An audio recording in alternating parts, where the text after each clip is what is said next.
우리는 모두 알고 있습니다. 그 말은 하지 말았어야 했다는 걸, 그 행동은 그 순간을 넘기면 안 됐다는 걸. 그런데도 우리는 아주 짧은 찰나에 돌이킬 수 없는 말을 합니다. 그때는 화가 너무 올라와서 생각할 겨를도 없이 몸이 먼저 움직였다고 말합니다. 그렇게 말해놓고 나면 마음 어딘가가 서늘해집니다. 말은 이미 공기 속으로 흩어졌는데 그 말이 남긴 기운은 천천히 그러나 깊게 마음에 내려앉습니다. 우리는 종종 그 순간을 이렇게 설명합니다. 나도 모르게 그랬다고, 정말 잠깐이었다고, 화가 나서 정신을 잃은 것 같았다고. 하지만 마음 깊은 곳에서는 이미 알고 있습니다. 그 화가 갑자기 나타난 것이 아니라는 걸, 그 말이 우연히 튀어나온 게 아니라는 걸. 그전부터 마음은 조금씩 쌓여 있었고 서운함은 설명되지 않은 채 남아 있었고 참는다는 이유로 눌러두었던 감정은 조용히 힘을 키우고 있었습니다. 그리고 아주 작은 계기 하나, 말 한마디, 표정 하나, 상황 하나가 그동안 눌러왔던 것을 한꺼번에 터뜨렸을 뿐입니다. 그래서 화는 항상 그 순간의 문제가 아닙니다. 화는 축적된 마음의 결과입니다. 그런데 우리는 늘 그 한순간만을 문제 삼습니다. 왜 그렇게 말했을까? 왜 그 행동을 했을까? 하지만 더 중요한 질문은 왜 그 말이 나올 만큼 마음이 거기까지 왔는가입니다. 부처님은 마음을 겉으로 드러난 행동으로 보지 않으셨습니다. 그 행동을 만들어낸 그 이전의 마음을 보셨습니다. 말은 마지막에 나옵니다. 행동 역시 마지막에 나타납니다. 그보다 훨씬 이전에 이미 마음은 방향을 정하고 있었습니다. 그래서 어떤 말은 한번 뱉는 순간 다시는 담을 수 없습니다. 사과를 해도 마음을 다시 전해도 그때의 어조와 표정까지 함께 남아 상처가 되어 기억 속에 머무릅니다. 사람들은 흔히 말합니다. 시간이 지나면 잊혀진다고. 하지만 마음은 시간만으로 치유되지 않습니다. 알아차리지 못한 채 지나간 감정은 다른 모습으로 다시 나타날 뿐입니다. 비슷한 상황에서, 비슷한 관계 속에서, 비슷한 말 끝에서 또다시 화는 고개를 듭니다. 그래서 부처님의 가르침은 화를 억누르라는 말이 아닙니다. 화를 들여다보라는 가르침입니다. 지금 이 화는 어디서 왔는가? 지금 이 말은 정말 지금의 상황에서 나온 것인가? 아니면 오래전부터 쌓여온 내 마음의 무게가 이 순간을 빌려 터져나온 것인가? 이 질문을 던질 수 있다면 우리는 같은 실수를 조금씩 줄여갈 수 있습니다. 화는 사라지지 않을 수 있습니다. 하지만 화가 인생의 결정권자가 되게 할 필요는 없습니다. 아주 짧은 찰나에 몸이 먼저 움직였다고 말하는 대신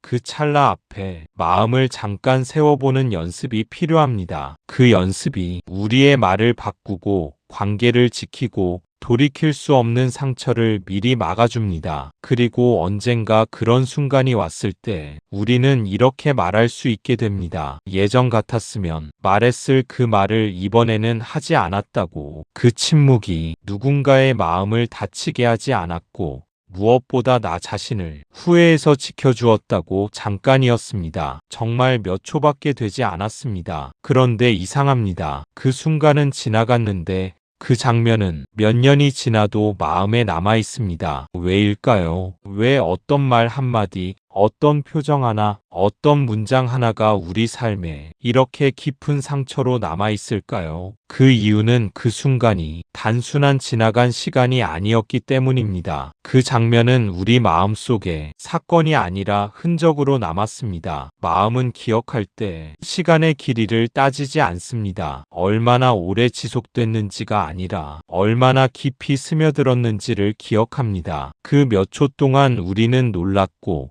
아팠고 방어할 틈도 없이 마음이 열려 있었습니다. 열린 마음에 들어온 말과 표정은 그대로 찍히듯 남습니다. 특히 그 말이 예상하지 못한 방향에서 왔을 때, 믿고 있던 사람에게서 나왔을 때, 안전하다고 느꼈던 관계 안에서 터졌을 때 상처는 더 깊어집니다. 마음이 가장 풀려 있을 때 방심하고 있을 때 받은 자극은 그 자체로 충격이 됩니다. 그래서 동일한 말이라도 낯선 사람에게 들었을 때보다 가까운 사람에게 들었을 때 훨씬 오래 남습니다. 그 순간 우리 마음은 단 하나만을 기억합니다. 나는 지켜지지 않았다는 느낌, 나는 존중받지 못했다는 기억. 이 느낌은 이성적인 설명보다 먼저 마음에 남아 지금도 어딘가에서 조용히 반응합니다. 그래서 시간이 흘러 상황이 완전히 달라졌음에도 비슷한 말투, 비슷한 표정,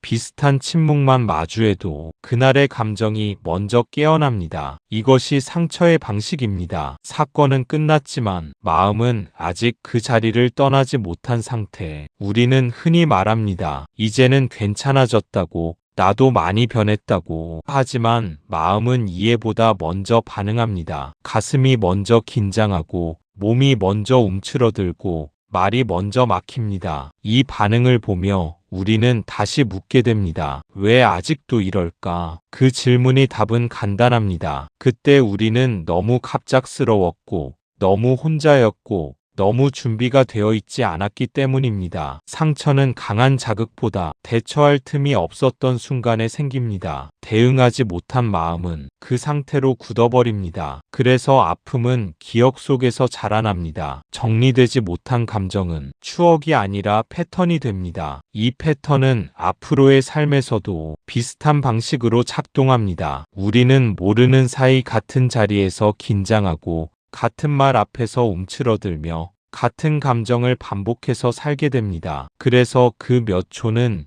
이미 끝난 과거가 아니라 지금도 현재 형태로 우리 안에 머물러 있는 순간입니다. 이제 중요한 질문은 왜 이 장면이 떠오르느냐가 아니라 이 장면과 어떻게 함께 살아가고 있느냐입니다. 외면할수록 그 장면은 더 강해지고 밀어낼수록 다른 모습으로 되돌아옵니다. 상처는 잊혀지기를 원하지 않습니다. 이해되기를 원합니다. 그때 왜 그렇게 아팠는지, 왜 아무 말도 할 수 없었는지, 왜 지금까지 남아있는지, 이 과정을 거치지 않은 상처는 계속해서 신호를 보냅니다. 아직 끝나지 않았다고. 그 신호를 처음으로 조용히 들여다볼 때 그 몇 초의 장면은 비로소 우리 삶에서 자리를 옮기기 시작합니다. 부처님은 인간의 마음을 아주 정확하게 보셨던 분입니다. 부처님은 사람들에게 화를 내지 말라고만 말씀하지 않으셨습니다. 왜냐하면 화는 인간에게 생기는 아주 자연스러운 마음의 움직임이기 때문입니다. 화는 나쁜 사람이어서 생기는 것이 아닙니다. 화는 약해서 생기는 것도 아닙니다. 부처님은 인간의 마음을 도덕의 잣대로 평가하지 않으셨습니다. 선과 악으로 단순하게 나누지도 않으셨습니다. 부처님이 보신 마음은 옳고 그름 이전의 조건과 흐름 속에서 움직이는 존재였습니다. 그래서 화가 일어났을 때 부처님은 묻지 않으셨습니다. 왜 그런 마음을 품었느냐고. 대신 이렇게 보셨습니다. 어떤 조건이 그 마음을 일어나게 했는지를. 화는 반드시 이유가 있습니다. 누군가 나를 무시한다고 느꼈을 때,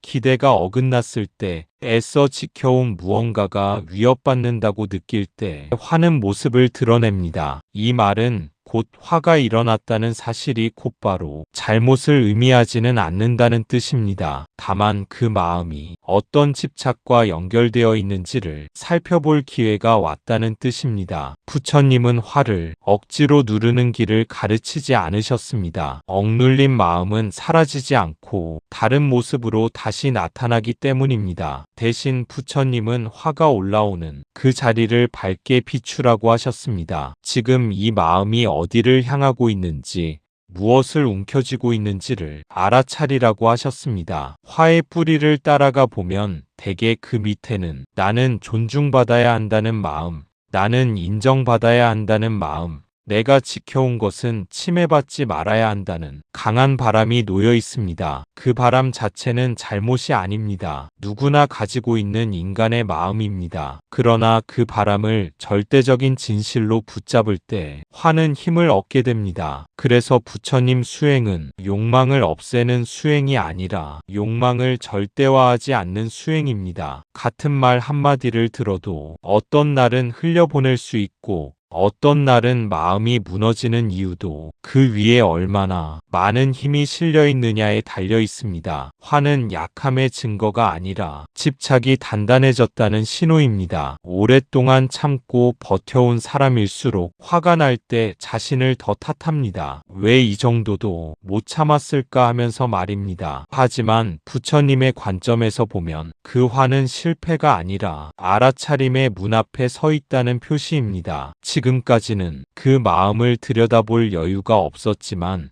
이제는 더 이상 넘길 수 없을 만큼 분명하게 드러났다는 뜻입니다. 그래서 이 순간에 필요한 것은 자기 비난이 아니라 정직한 관찰입니다. 지금 이 화는 무엇을 지키려 하고 있는가? 무엇을 잃을까 두려워하고 있는가? 무엇이 흔들렸기에 이토록 강하게 반응하는가? 이 질문들을 던질 수 있을 때 화는 더 이상 폭발의 에너지가 아니라 이해의 실마리가 됩니다. 부처님은 화를 없애서 깨달음에 이르라고 하지 않으셨습니다. 화가 일어나는 구조를 이해할 때 그 힘이 저절로 약해진다고 보셨습니다. 그래서 한 번의 화는 수행의 실패가 아니라 마음을 더 깊이 볼 수 있는 계기가 될 수 있습니다. 이렇게 볼 수 있다면 우리는 화 앞에서 조금 덜 도망치고 조금 덜 억누르며 조금 더 깨어있을 수 있게 됩니다. 그 깨어있음이야말로 부처님이 말씀하신 진짜 자유의 출발점입니다. 화는 무언가를 잃을까 두려울 때,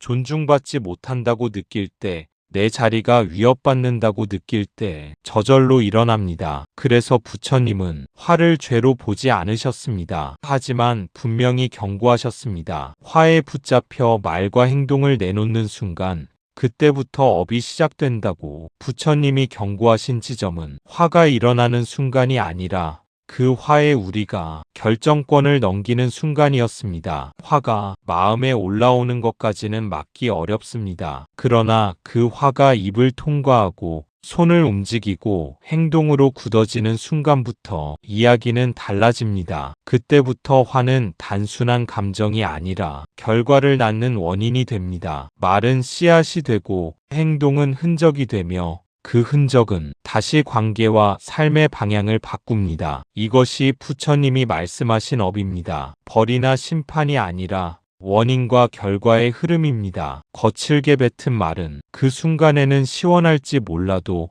반드시 돌아옵니다. 상대의 거리로, 신뢰의 균열로, 혹은 스스로를 향한 후회로. 특히 화가 실린 말은 의미보다 감정이 먼저 전달됩니다. 무슨 말을 했느냐보다 어떤 마음으로 했느냐가 상대의 마음에 더 깊이 찍힙니다. 그래서 같은 내용이라도 화가 실린 말은 상처가 되고 차분한 말은 대화가 됩니다. 부처님은 이 점을 아주 분명히 보셨습니다. 마음이 어지러운 상태에서 한 말은 그 어지러움 그대로 세상에 뿌려진다고. 그리고 그 씨앗은 반드시 자라 다시 돌아옵니다. 그러나 우리는 종종 그 과정을 느끼지 못합니다. 말을 한순간과 결과가 돌아오는 시간 사이에 간격이 있기 때문입니다. 그래서 업은 눈에 보이지 않게 쌓입니다. 조용히, 그러나 분명하게 오늘 던진 한마디가 당장 아무 일도 일으키지 않는 것처럼 보여도 시간이 지나 어느 날 신뢰가 무너졌다는 사실로,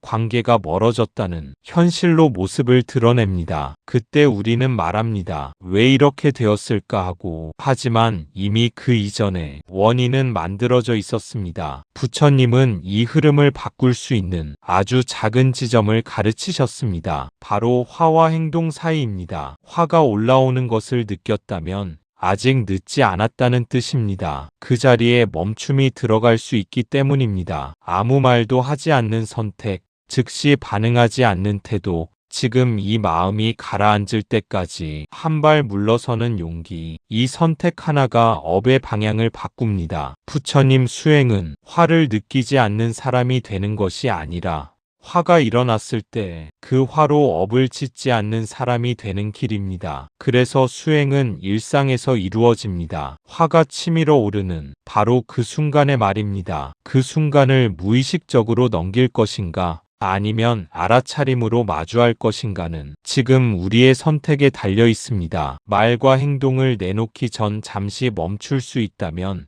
그 화는 상처를 남기지 않고 지혜를 남깁니다. 그리고 그 반복이 조금씩 우리의 삶을 다른 방향으로 이끌어갑니다. 부처님이 경고하신 것은 화 자체가 아닙니다. 화를 붙잡고 그대로 세상에 풀어놓는 그 짧은 방심이었습니다. 화는 생각보다 아주 짧습니다. 불꽃처럼 일어났다가 금방 사그라집니다. 문제는 그 짧은 불꽃에 우리의 입과 손과 몸을 맡길 때입니다. 그때 우리는 화의 주인이 아니라 화의 도구가 됩니다. 화가 나를 쓰는 것이지 내가 화를 쓰는 게 아닙니다. 그래서 우리는 평소에 나와 전혀 다른 말을 하고 전혀 다른 표정을 짓고 전혀 다른 행동을 하게 됩니다. 그리고 그 순간이 지나간 뒤에야 비로소 우리는 자기 자신을 낯설게 바라보게 됩니다. 방금 전의 말이 내 입에서 나왔다는 사실이 믿기지 않고 그 표정이 내 얼굴이었다는 게 받아들여지지 않습니다. 그 이유는 분명합니다. 그때 우리는 평소에 내가 아니었기 때문입니다. 화가 방향을 잡고 화가 속도를 정하고 화가 결론을 내려버린 상태였습니다. 화는 눈앞을 아주 좁게 만듭니다. 오직 하나의 생각만 남깁니다. 지금 당장 쏟아내야 한다는 생각, 지금 말하지 않으면 내가 무너진다는 착각. 그래서 화에 붙잡힌 순간에는 앞일이 보이지 않습니다. 이 말이 어떤 파장을 남길지, 이 행동이 무엇을 무너뜨릴지 생각할 공간이 사라집니다. 마음은 급해지고 몸은 긴장하고 말은 칼처럼 날이 서게 됩니다. 그 상태에서 나온 말은 문제를 해결하지 않습니다. 대신 문제를 더 깊이 박아 넣습니다. 그리고 화가 가라앉은 뒤 공허함이 찾아옵니다. 시원함은 금방 사라지고 남는 것은 어색한 침묵과 설명할 수 없는 후회뿐입니다. 우리는 이때서야 깨닫습니다. 말하고 싶었던 것은 분노가 아니었다는 걸. 사실은 이해받고 싶었고 존중받고 싶었고 그저 내 마음을 알아주길 바랐다는 걸. 하지만 화는 그 진짜 마음을 왜곡된 방식으로 표현합니다. 그래서 전달된 것은 마음이 아니라 공격이 됩니다. 부처님은 이 상태를 무명이라고 보셨습니다. 보지 못하는 상태, 알고 있다고 착각하지만 실은 휘둘리고 있는 상태입니다. 화에 쓰일 때 우리는 선택하고 있다고 느끼지만 실상은 선택당하고 있습니다. 그 차이를 알아차리지 못하면 같은 장면은 계속 반복됩니다. 그래서 수행은 멋진 말로 시작되지 않습니다. 바로 이 순간 내 마음이 나를 쓰고 있는지 아니면 내가 마음을 보고 있는지 구분하는 데서 시작됩니다. 그 구분이 생기는 순간 화는 여전히 존재해도 우리는 더 이상 그 불꽃 속으로 뛰어들지 않습니다. 불꽃은 스스로 꺼지도록 두고 우리는 한 발 물러서서 그 뜨거움을 지켜볼 수 있게 됩니다. 그때 비로소 화는 적이 아니라 신호가 됩니다. 지금 내 마음 어딘가에 돌보지 못한 곳이 있다는 신호. 그 신호를 제대로 읽을 수 있다면 같은 화는 다른 결과를 낳게 됩니다. 상처 대신 통찰을, 후회 대신 성숙을 남깁니다. 이 차이는 아주 작아 보이지만 삶에서는 결정적입니다. 화의 도구로 살 것인가? 화의 흐름을 알아차리는 사람으로 살 것인가? 그 선택은 바로 이 순간에도 우리 앞에 조용히 놓여 있습니다. 그리고 나서 정신이 돌아옵니다. 이미 말을 해버린 뒤에, 이미 문자를 보내버린 뒤에, 이미 관계를 흔들어 놓은 뒤에 그때 드는 생각은 대부분 비슷합니다. 왜 그때 멈추지 못했을까? 왜 그 말을 굳이 했을까? 왜 한 번만 참지 못했을까? 이 질문이 사람을 괴롭힙니다. 이 질문은 단순한 반성이 아니라 오래도록 마음을 붙잡는 갈고리처럼 작용합니다. 답을 알 것 같으면서도 결코 시원한 해답에 닿지 못하기 때문입니다. 사람을 더 힘들게 만드는 것은 이미 지나간 일을 고칠 수 없다는 사실입니다. 시간을 되돌릴 수 없다는 것을 알기에 마음은 같은 장면을 계속 되감기합니다. 그날의 표정, 그날의 말투, 그 순간의 공기까지도 머릿속에서 반복 재생됩니다. 우리는 그 장면 속으로 수없이 다시 들어가 다른 선택을 해봅니다. 조금만 부드럽게 말했다면, 그 문자를 보내지 않았다면, 아무 말도 하지 않고 자리를 벗어났다면. 하지만 상상은 상처를 치유하지 못합니다. 오히려 되풀이될수록 자책은 더 단단해집니다. 왜 나는 늘 이럴까? 왜 나는 감정을 조절하지 못할까? 이 생각은 상황에 대한 반성이 아니라 자신에 대한 공격으로 변합니다. 문제는 이 질문들이 방향을 잃을 때입니다. 왜 멈추지 못했을까라는 물음이 어떻게 멈출 수 있을까로 이어지지 못하면 고통은 계속 남습니다. 부처님은 후회를 이렇게 다루셨습니다. 과거에 머무르는 마음이 아니라 현재를 밝히는 재료로 쓰라고. 이미 지나간 말과 행동은 되돌릴 수 없지만 그때의 마음 상태는 지금 이 순간에 다시 관찰할 수 있기에 그때 왜 멈추지 못했는지를 정직하게 들여다보면 늘 같은 이유들이 드러납니다. 몸은 긴장했고, 숨은 가빴고, 마음은 단 하나의 생각에 붙잡혀 있었습니다. 그런 상태에서는 멈추는 것이 의지의 문제가 아니라 조건의 문제였습니다. 이 사실을 알게 되면 자책은 조금씩 힘을 잃습니다. 그 대신 현실적인 질문이 떠오릅니다. 다음에 같은 조건이 생길 때 나는 무엇을 먼저 알아차릴 수 있을까? 어디에서 멈춘다면 같은 결과를 피할 수 있을까? 이 질문은 마음을 다시 세웁니다. 후회는 스스로를 벌주기 위해 있는 감정이 아닙니다. 후회는 다음 선택을 다르게 하기 위해 잠시 고통을 빌려오는 지혜의 신호입니다. 그 신호를 무시하면 후회는 상처로 남고 그 신호를 읽으면 경험으로 바뀝니다. 그래서 괴로움이 끝나는 지점은 질문을 멈출 때가 아니라 질문의 방향이 바뀔 때입니다. 왜 나는 그랬을까에서 다음에는 어떻게 할까로 이 전환이 일어나는 순간 그날의 장면은 더 이상 나를 괴롭히는 과거가 아니라 나를 지켜주는 기준점이 됩니다. 그리고 그 기준점은 아주 작은 선택 하나 앞에서 조용히 떠오릅니다. 이번에는 조금만 늦추자. 이번에는 숨을 먼저 쉬자. 그 선택이 쌓일 때 같은 질문은 점점 사라지고 후회 대신 고요한 신뢰가 마음에 자리 잡기 시작합니다. 부처님은 이 지점을 아주 정확하게 짚으셨습니다. 화가 괴로운 이유는 화가 일어나서가 아닙니다. 화가 괴로운 이유는 그 화를 나 자신이라고 믿었기 때문입니다. 그 믿음이 시작되는 순간 우리는 감정을 관찰하는 자리에서 내려와 그 감정 속으로 들어가 버립니다. 보고 있는 사람이 아니라 느끼고 있는 존재가 되어버리는 것입니다. 화가 올라올 때 마음은 속삭입니다. 이건 내가 당연히 느껴야 할 감정이라고. 이만큼은 화를 내도 된다고. 이 화가 곧 나의 입장이고 나의 정당함이라고. 이 생각이 굳어지면 화는 더 이상 지나가는 현상이 아닙니다. 나를 설명하는 언어가 됩니다. 그래서 우리는 화를 보호하려 들고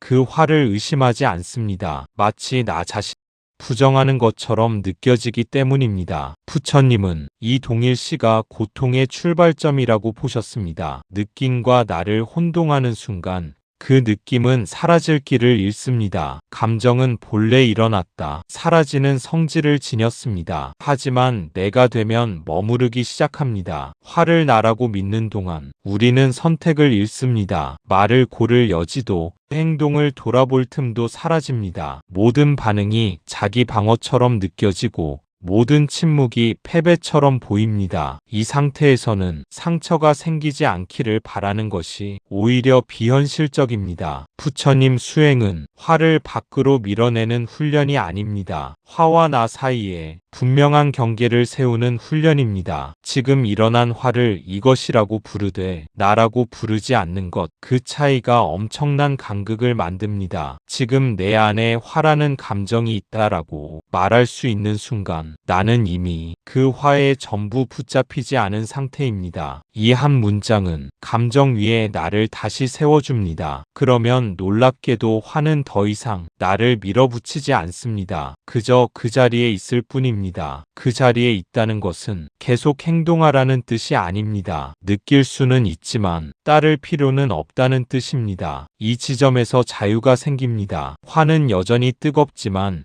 나는 그 뜨거움 속에 몸을 던지지 않아도 됩니다. 한 발 물러서 타오르는 상태를 있는 그대로 볼 수 있게 됩니다. 그때 비로소 비교가 가능해집니다. 지금 이 말을 하면 어떤 결과가 올지, 아무 말도 하지 않으면 무엇이 지켜질지, 이 판단은 감정이 아니라 알아차림에서 나옵니다. 부처님은 화를 없애라고 하지 않으셨습니다. 화를 오해하지 말라고 하셨습니다. 화를 나로 착각하면 고통이 되고, 화를 현상으로 보면 지나가는 과정이 됩니다. 이 차이를 아는 순간 화는 더 이상 삶의 주인이 아니라 마음을 알려주는 손짓이 됩니다. 그리고 그 손짓을 있는 그대로 받아들일 수 있을 때 우리는 화 속에서도 자신을 잃지 않게 됩니다. 나는 화가 났다. 내가 옳다. 저 사람이 잘못했다. 이 생각이 굳어지는 순간 화는 더 이상 감정이 아니라 정체성이 됩니다. 그리고 우리는 그 정체성을 지키기 위해 더 강한 말과 행동을 하게 됩니다. 그 순간 상처는 만들어집니다. 그때부터 대화는 멈추고 전쟁이 시작됩니다. 서로의 마음을 이해하려는 자리는 사라지고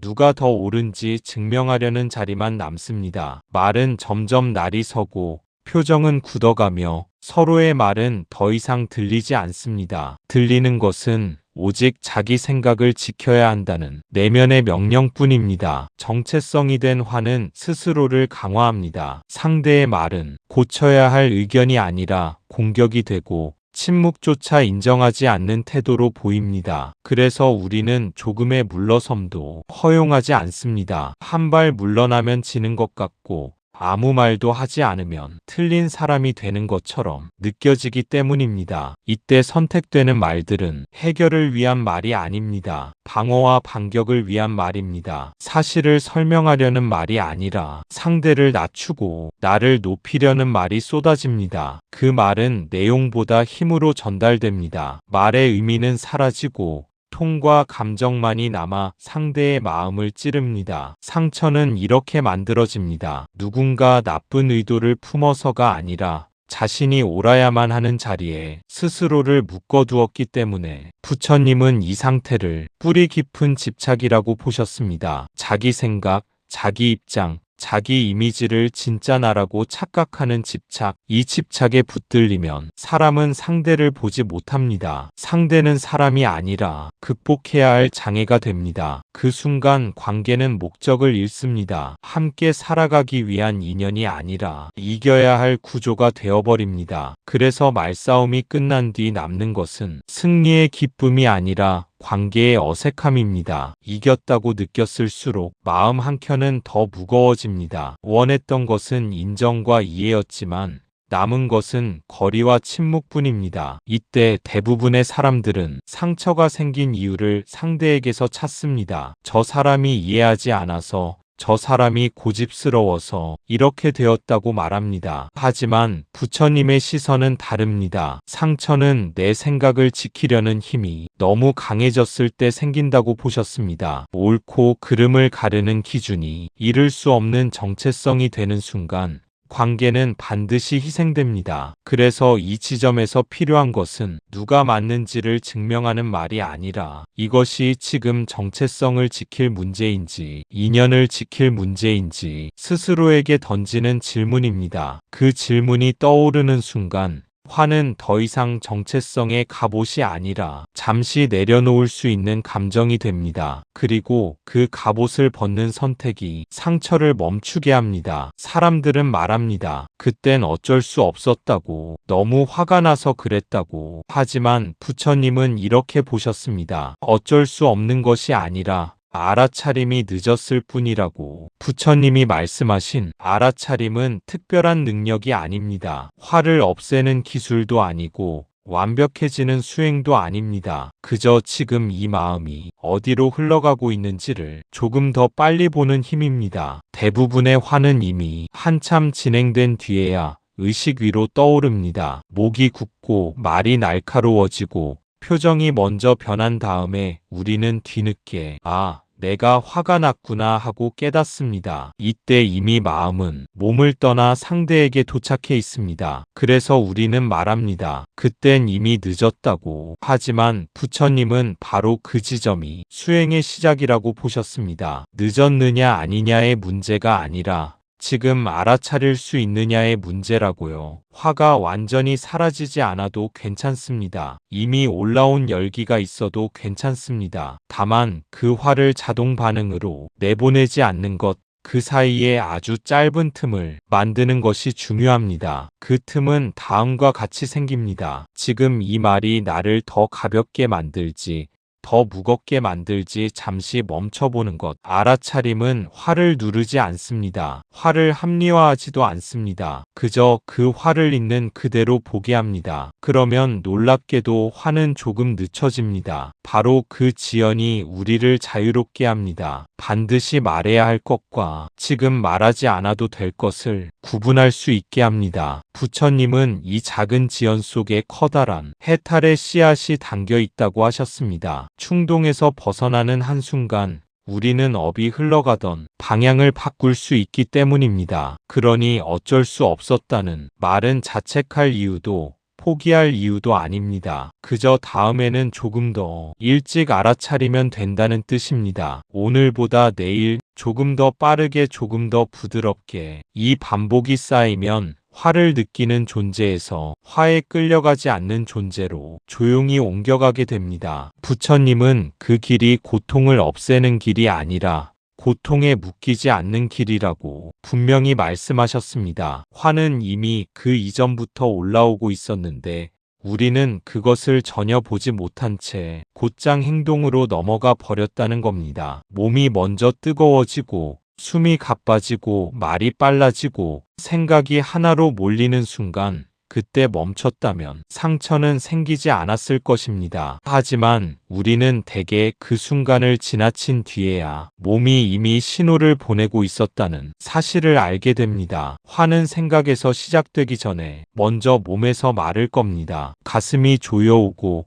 턱에 힘이 들어가고 손끝이 굳어집니다. 이 모든 것은 이미 마음이 방향을 정했다는 표시입니다. 다만 우리는 그 미세한 변화를 의식으로 끌어올리지 못했을 뿐입니다. 그래서 부처님은 마음을 보기 전에 몸을 먼저 보라고 하셨습니다. 몸은 거짓말을 하지 않기 때문입니다. 생각은 얼마든지 자신을 속이지만 몸의 반응은 항상 지금의 상태를 그대로 드러냅니다. 만약 그때 몸이 뜨거워지는 것을 알아차렸다면, 숨이 짧아졌다는 사실을 느꼈다면, 말이 튀어나오기 직전에 긴장을 보았다면 우리는 다른 선택을 할 수 있었을 것입니다. 그 선택이 상대를 이해하는 말이 아니어도 괜찮습니다. 침묵이어도 괜찮고 자리를 피하는 것이어도 괜찮습니다. 중요한 것은 행동하지 않는 선택이 가능해졌다는 사실입니다. 상처는 언제나 말과 행동 뒤에 남습니다. 마음속에서만 머문 화는 아직 상처가 아닙니다. 그것은 그저 하나의 상태일 뿐입니다. 하지만 몸의 신호를 무시한 채 곧바로 행동으로 건너뛰는 순간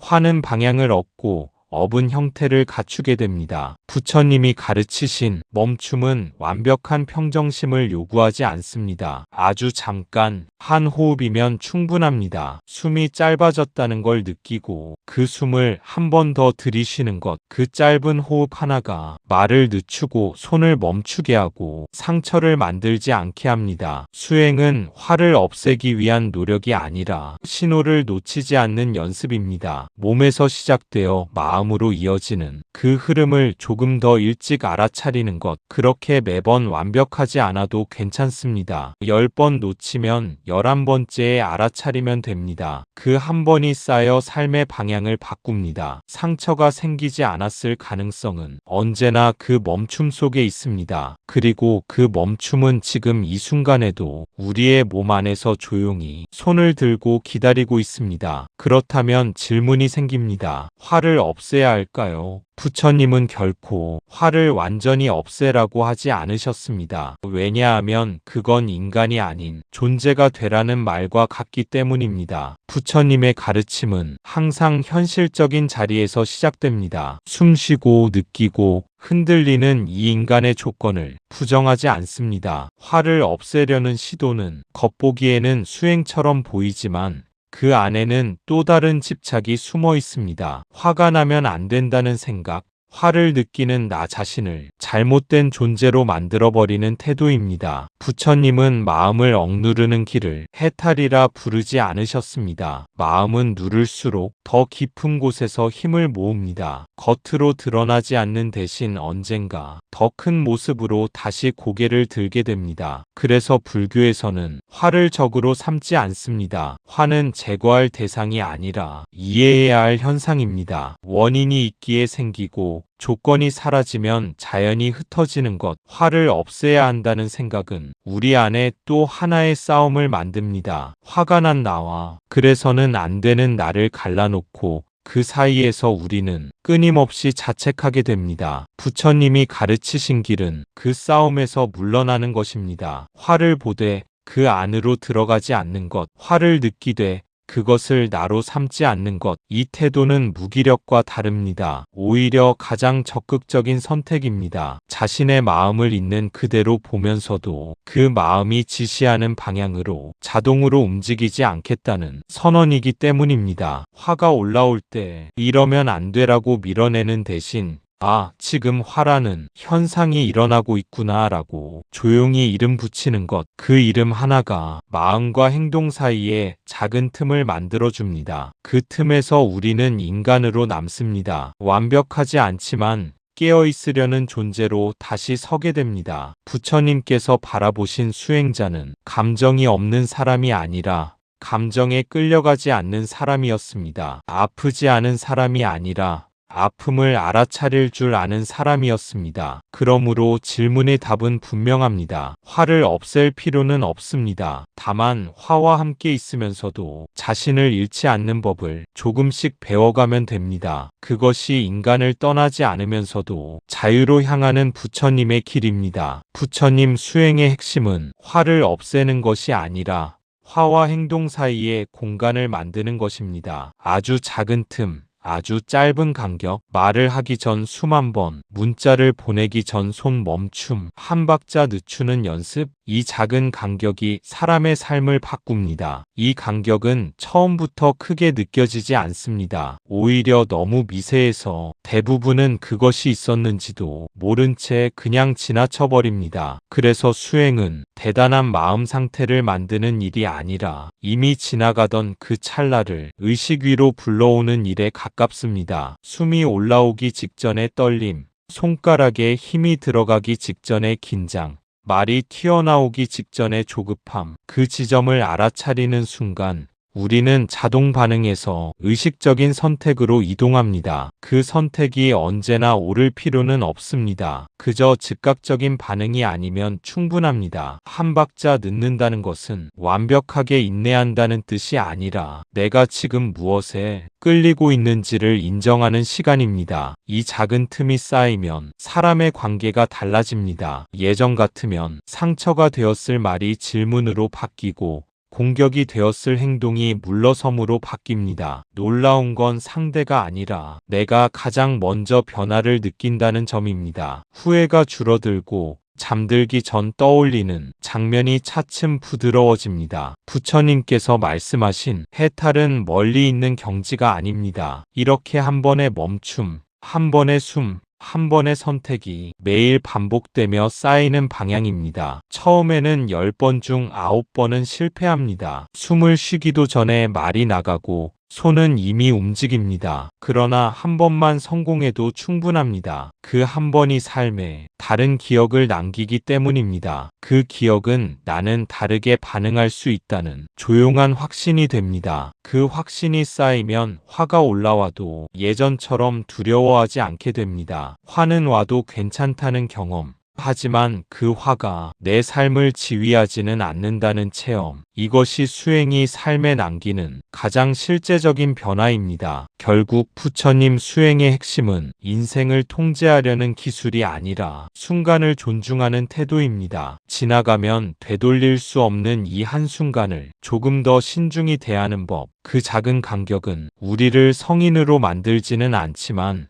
쌓이지 않아도 될 상처를 확실히 줄여줍니다. 그리고 그만으로도 삶은 이미 다른 방향으로 흘러가고 있습니다. 생각해 보십시오. 우리가 후회하는 순간들은 대개 이런 말에서 시작됩니다. 딱 한마디만 더 안 했더라면, 딱 한순간만 더 멈췄더라면. 그 한마디와 그 한순간 사이에는 사실 선택의 여지가 있었습니다. 그 선택을 놓쳤을 뿐입니다. 그 한마디와 한순간 사이의 틈은 우리가 생각하는 것보다 훨씬 더 중요합니다. 순간이 짧다고 해서 그 가치가 적은 것은 아닙니다. 오히려 그 짧은 틈이 삶의 방향을 바꾸는 결정적 지점이 됩니다. 후회는 이 틈을 놓친 뒤에 생깁니다. 말을 던진 뒤, 손을 움직인 뒤, 이미 돌이킬 수 없는 선택을 한 뒤에 마음은 시끄럽게 외칩니다. 왜 그때 멈추지 못했을까? 이 질문은 단순한 반성이 아닙니다. 자책과 후회가 섞인 채 우리 안에 남아 다시 비슷한 상황을 만났을 때 조금 더 예민하게 반응하도록 만듭니다. 그렇다면 중요한 것은 무엇일까요? 바로 그 선택의 여지를 알아차리는 능력입니다. 우리가 화를 느끼거나 감정이 몰려올 때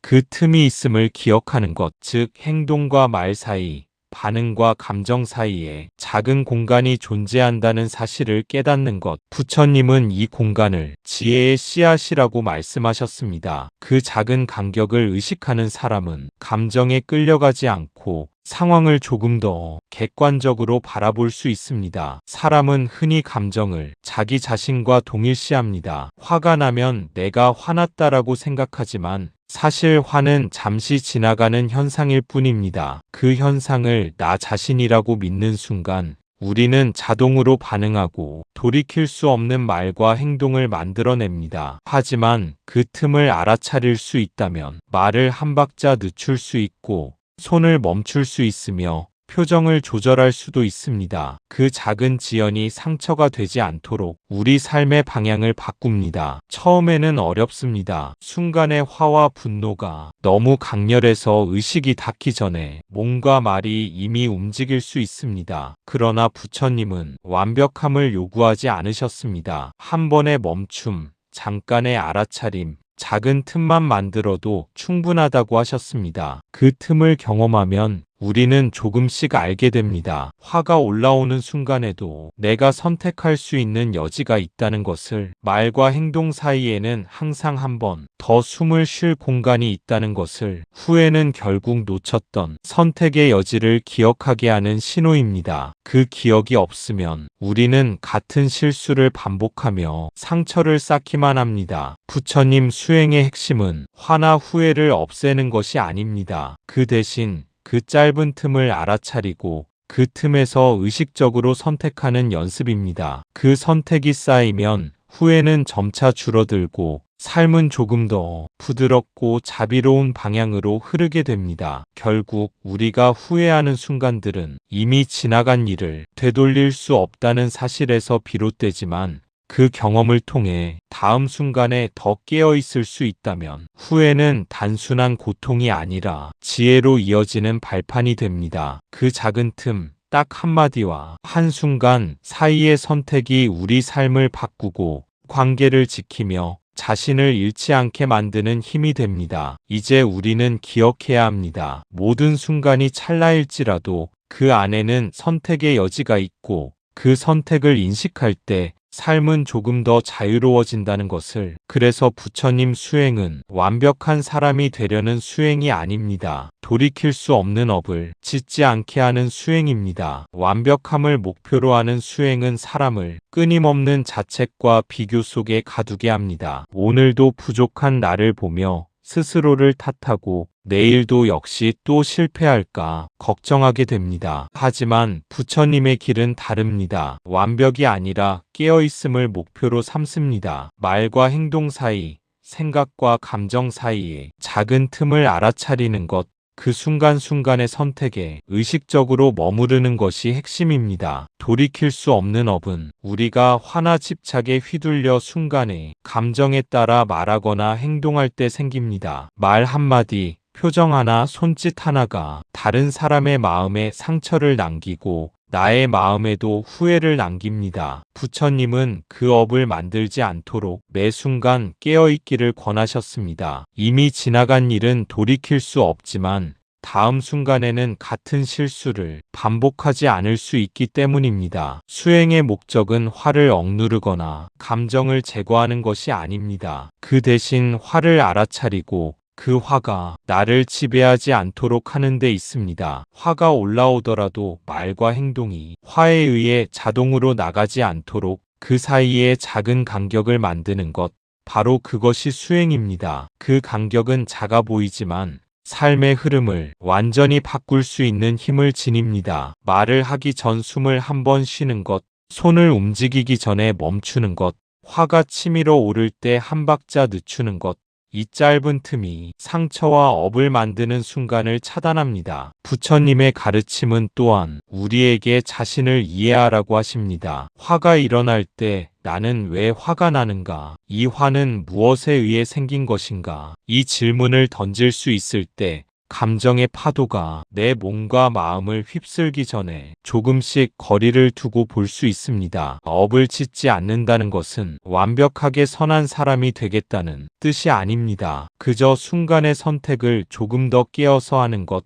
감정과 생각이 몰아치는 동안에도 자신을 잃지 않고 중심을 잡는 것, 그것이 부처님 수행의 핵심입니다. 사람은 누구나 실수합니다. 화가 나고 집착하며 말과 행동이 뒤틀리기도 합니다. 하지만 깨어있다면 우리는 실수를 최소화할 수 있습니다. 한순간의 부주의로 쌓이는 상처와 업을 줄일 수 있습니다. 이 수행은 또한 타인과의 관계를 지키는 길이기도 합니다. 화와 분노에 휘둘리며 던진 말과 행동은 관계를 깨뜨리고 돌이킬 수 없는 상처를 남깁니다. 하지만 짧은 틈을 알아차리고 말과 행동을 잠시 멈출 줄 알면 상대에게도 나에게도 불필요한 상처를 주지 않을 수 있습니다. 부처님은 또한 지나간 일에 매달리지 말라고 가르치셨습니다. 이미 생긴 업은 되돌릴 수 없지만 다음 순간에는 새로운 선택을 깨어서 할 수 있습니다. 그 선택이 쌓일 때 삶은 점차 고요와 평온을 회복하게 됩니다. 결국 부처님 수행의 목적은 완벽한 사람이 되는 것이 아니라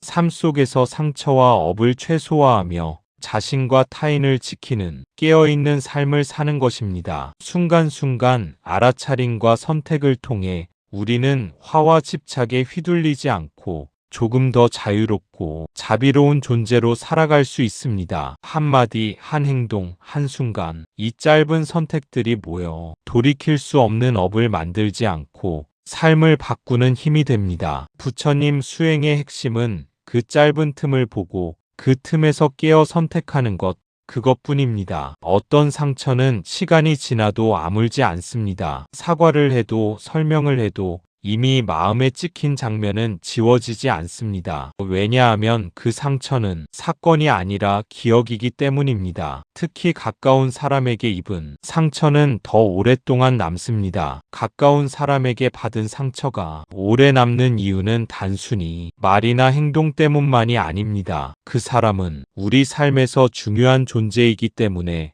그 말과 행동이 우리 마음속에 더 깊이 새겨지는 것입니다. 사소하게 보였던 말조차 신뢰와 사랑의 바탕 위에서 깨지면 생각보다 훨씬 큰 흔적을 남깁니다. 상처는 사건 자체가 아니라 우리가 그것을 어떻게 받아들이고 기억하느냐에 달려 있습니다. 같은 말이라도 누군가에게는 금세 지나가는 순간일 수 있고 우리에게는 평생을 따라다니는 그림자가 될 수 있습니다. 그 기억은 마치 마음속에 남은 사진처럼 빛바랜 듯 보이지만 언제든 선명하게 떠오를 수 있는 힘을 지닙니다. 그래서 사람들은 종종 시간이 지나면 괜찮아지겠지라고 생각하지만 마음속 깊이 새겨진 기억은 시간이 흐른다고 저절로 사라지지 않습니다. 반대로 기억 속 상처를 바라보고 이해할 때 조금씩 그 힘이 약해집니다. 이를 부처님은 알아차림이라고 말씀하셨습니다. 상처를 외면하거나 잊으려 하는 것이 아니라 있는 그대로 받아들이고 보는 것이 중요합니다. 이 과정은 쉽지 않습니다. 상처를 준 사람을 원망하거나 미워하고 싶은 마음이 들고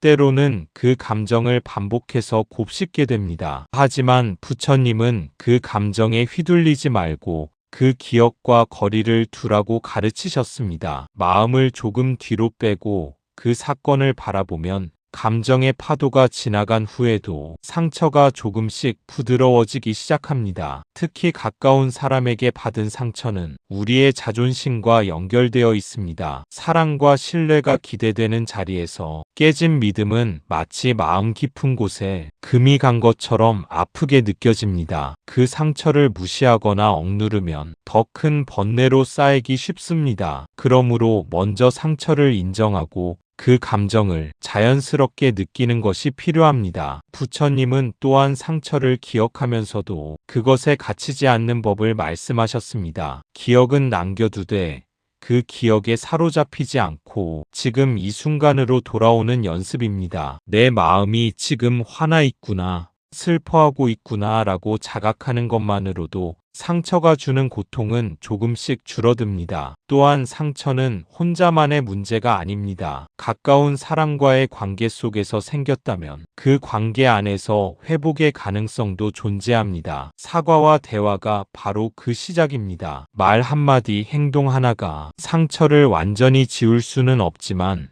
서로의 마음을 확인하고 이해하는 과정 속에 기억의 무게가 조금 가벼워집니다. 부처님은 상처를 바라볼 때 과거의 사건을 바꾸려 하기보다 지금 내가 그 기억을 어떻게 다루는지가 중요하다고 말씀하셨습니다. 마음속 기억을 있는 그대로 바라보면서도 그 기억에 사로잡히지 않고 삶을 이어가는 것이 진정한 자유입니다. 결국 상처가 오래 남는다는 것은 그 사람과의 인연이 깊었다는 증거이자 우리 마음이 그만큼 섬세하게 느낄 수 있는 존재라는 뜻이기도 합니다. 기억 속 상처를 받아들이고 그 안에서 깨어있음을 실천할 때 비로소 우리는 마음의 평화를 조금씩 되찾습니다. 상처는 사건이 아니라 기억이며 그 기억을 어떻게 마주하고 다루느냐가 삶을 지혜롭고 자유롭게 만드는 열쇠입니다. 부처님 수행의 길은 상처를 없애려는 것이 아니라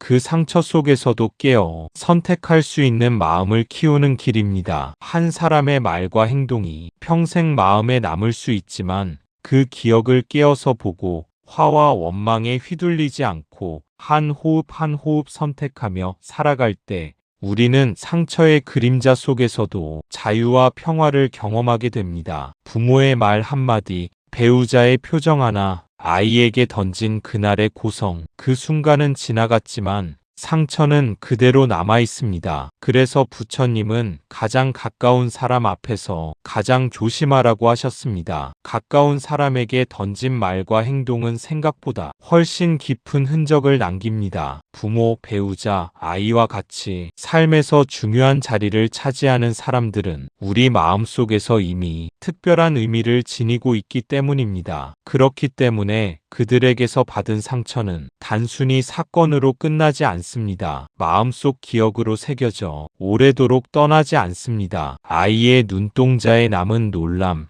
배우자의 미묘한 표정, 부모가 뱉은 날카로운 말 한마디는 시간이 지나도 지워지지 않습니다. 부처님은 이러한 이유로 가장 가까운 사람 앞에서 가장 조심하라고 말씀하셨습니다. 멀리 있는 사람에게 말하고 행동하는 것은 쉽게 조절할 수 있지만 가까운 사람과의 관계는 감정이 즉각적으로 반응하고 상처가 바로 쌓이기 쉽기 때문입니다. 화가 올라오거나 짜증이 치밀 때 우리는 종종 가까운 사람에게 그 감정을 표출합니다. 왜냐하면 가까이 있는 사람에게는 자신의 감정을 숨기지 않아도 된다고 무의식적으로 믿기 때문입니다. 하지만 그 순간의 한마디가 관계를 뒤흔들고 마음속 깊은 상처를 남기게 됩니다. 부처님은 인간의 마음을 아시기에 그 짧은 순간의 선택이 평생을 좌우할 수 있음을 보셨습니다. 그래서 수행의 핵심 중 하나가 바로 가까운 사람 앞에서 말과 행동을 깨어 선택하는 연습입니다. 이 연습은 단순히 침묵하거나 화를 참는 것이 아닙니다. 오히려 화가 올라오는 순간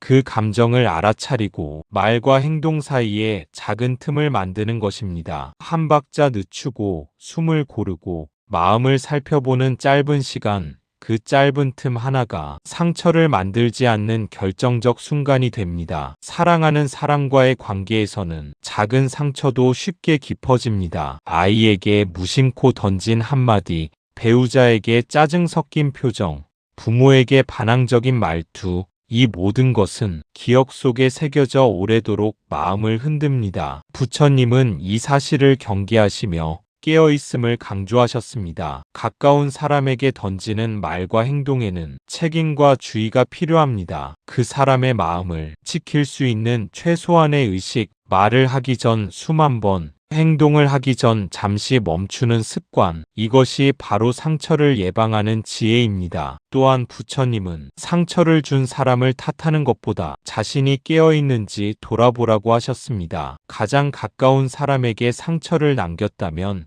그 책임은 나 자신에게 있습니다. 화가 치밀어 오를 때 감정에 휘둘려 행동하기 전에 내 마음을 잠시 관찰하는 것, 그 한 번의 멈춤이 돌이킬 수 없는 상처를 막는 힘이 됩니다. 이처럼 가까운 사람 앞에서 깨어있는 삶은 결코 쉽지 않습니다. 화가 나고 짜증이 나고 감정이 격해질 때 자신을 제어하고 선택한다는 것은 매 순간 연습이 필요합니다. 하지만 그 연습이 쌓이면 가까운 사람과의 관계는 상처 대신 신뢰와 이해로 깊어집니다. 부처님 수행의 핵심은 멀리 있는 사람보다 가까운 사람 앞에서 조심하고 깨어있는 것입니다. 그 짧은 순간의 선택, 말과 행동 사이의 작은 틈이 우리 삶의 방향을 결정하고 사랑하는 사람들의 마음을 지키며 우리 자신도 자유롭게 합니다. 결국 가까운 사람 앞에서 조심하는 것은 그 사람을 위한 것만이 아니라 나 자신을 위한 수행입니다. 깨어있음을 통해 우리는 상처를 만들지 않고 사랑과 신뢰 속에서 더 깊은 평화를 경험하게 됩니다. 화는 멀어야 조절할 수 있는 감정이 아닙니다. 오히려 가까울수록 더 알아차려야 합니다. 왜냐하면 가까운 사람일수록 화로 찌른 상처가 깊기 때문입니다. 그 상처는 상대에게만 남는 것이 아닙니다. 화로 내뱉은 말과 행동은 돌아오는 파동처럼 우리 자신의 마음에도 새겨집니다. 후회, 자책, 미안함, 괴로움,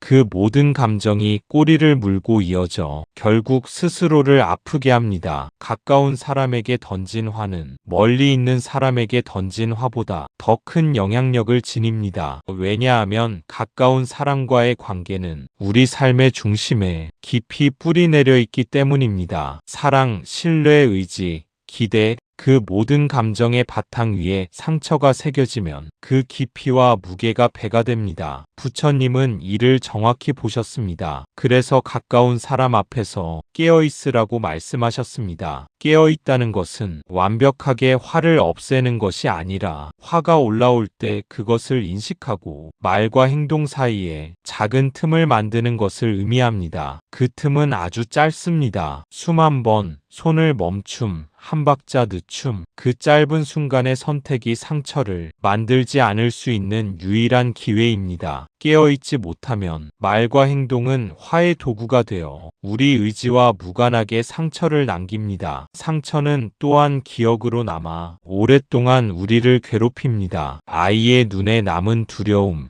배우자의 마음에 남은 실망, 부모의 마음에 남은 상처는 그 사람뿐 아니라 우리 자신에게도 계속해서 아픈 흔적을 남깁니다. 그래서 부처님은 화가 올라오는 순간을 무시하지 말라고 하셨습니다. 감정을 억누르거나 없애려고 하기보다 그 화가 올라오고 있음을 알아차리고 의식적으로 멈추는 연습이 필요합니다. 그 연습이 쌓이면 우리는 점점 화에 휘둘리지 않고 관계 속에서 상처를 줄이는 선택을 할 수 있습니다. 또한 가까운 사람에게 남긴 상처는 자주 반복되는 패턴을 만들기도 합니다. 말과 행동의 습관이 되어 화가 올라오는 순간마다 자동으로 상처를 만들어냅니다. 하지만 깨어있는 연습을 통해 그 패턴을 깨트릴 수 있습니다. 부처님은 이를 수행이라고 하셨습니다. 수행은 고행이 아니라 삶 속에서 반복되는 화와 감정을 알아차리고 그 안에서 선택하는 연습입니다. 한순간의 틈을 만들 수 있다면 우리는 이미 수행을 하고 있는 것입니다. 화가 가까운 사람에게 다가왔을 때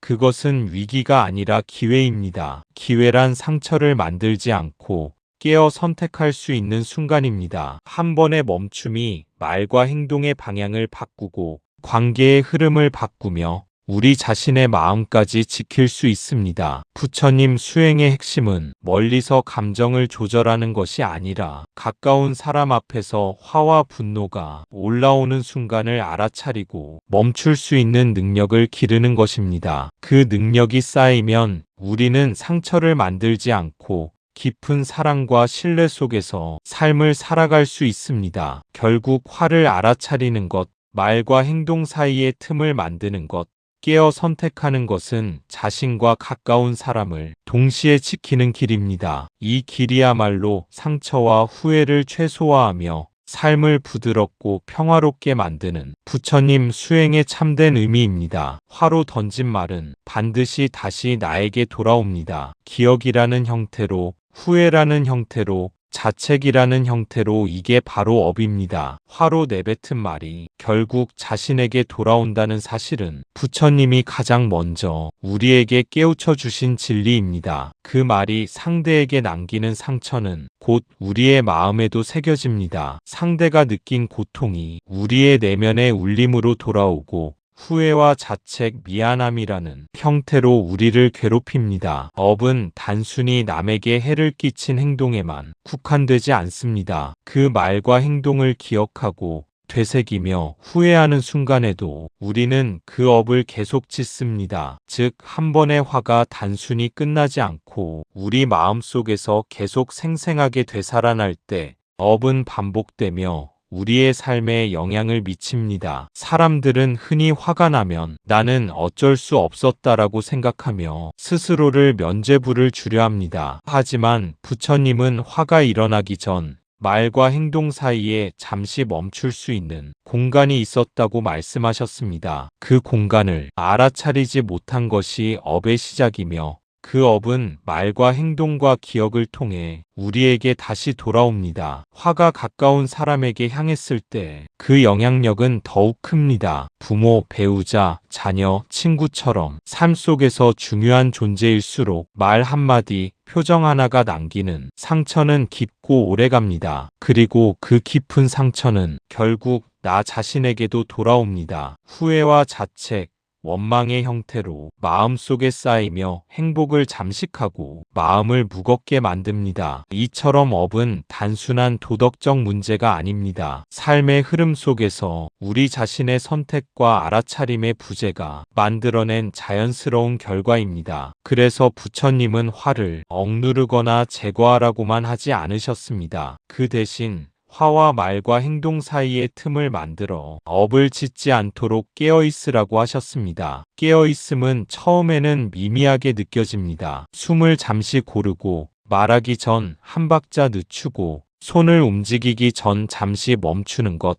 이 작은 간격이 업을 짓지 않고 상처를 만들지 않으며 결국 화가 돌아와 나를 괴롭히는 것을 막는 유일한 길입니다. 화가 일어났을 때 그 감정을 나 자신과 동일시하면 우리는 그 화의 노예가 됩니다. 자동 반사처럼 말하고 행동하며 결과적으로 상처와 업을 만들어냅니다. 반대로 그 순간을 깨어 알아차리면 화는 일시적인 현상일 뿐 우리가 선택하지 않으면 업으로 남지 않습니다. 부처님 수행의 의미는 단순히 다른 사람에게 해를 끼치지 않도록 하는 것이 아닙니다. 화가 올라오는 순간 말과 행동을 의식적으로 관찰하고 한 박자 늦추며 선택하는 연습을 통해 우리는 스스로를 지키고 삶에서 쓸데없는 상처와 후회를 줄일 수 있습니다. 업이 돌아오는 과정은 때로 느리고 때로 잔인합니다. 말을 한 순간에는 아무 일도 없는 듯 보이지만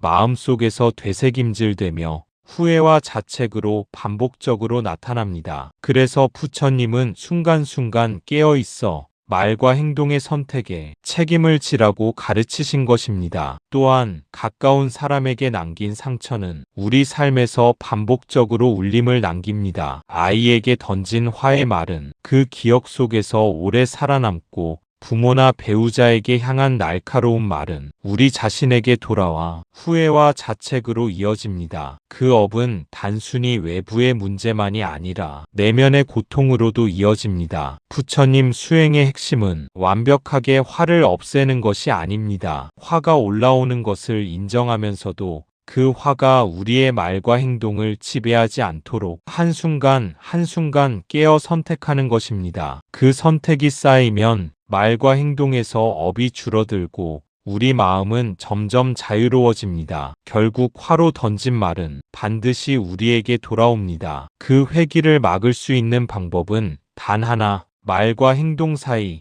감정과 반응 사이에 깨어있는 공간을 만드는 것입니다. 그 공간에서 우리는 선택하고 업을 짓지 않으며 상처를 만들지 않는 삶을 살아갈 수 있습니다. 화와 기억, 후회와 자책 속에서 깨어있음을 실천하는 것, 그것이 바로 부처님이 보여주신 우리 삶을 지혜롭고 평화롭게 만드는 길입니다. 부처님은 이 업에서 벗어나는 길을 아주 단순하게 제시하셨습니다. 화가 올라오는 순간 이렇게 물어보라고 하셨습니다. 지금 이 말이 나와 상대를 어디로 데려갈 것인가? 부처님은 화가 치밀어 오르는 순간 우리가 무심코 내뱉는 말과 행동이 얼마나 큰 파장을 만들 수 있는지 알고 계셨습니다. 그래서 단순하지만 깊은 질문을 던지라고 하셨습니다. 지금 이 말이 나와 상대를 어디로 데려갈 것인가? 단순한 한 문장이지만 그 안에는 우리가 선택할 수 있는 모든 길이 담겨 있습니다. 말과 행동은 방향을 가지고 있으며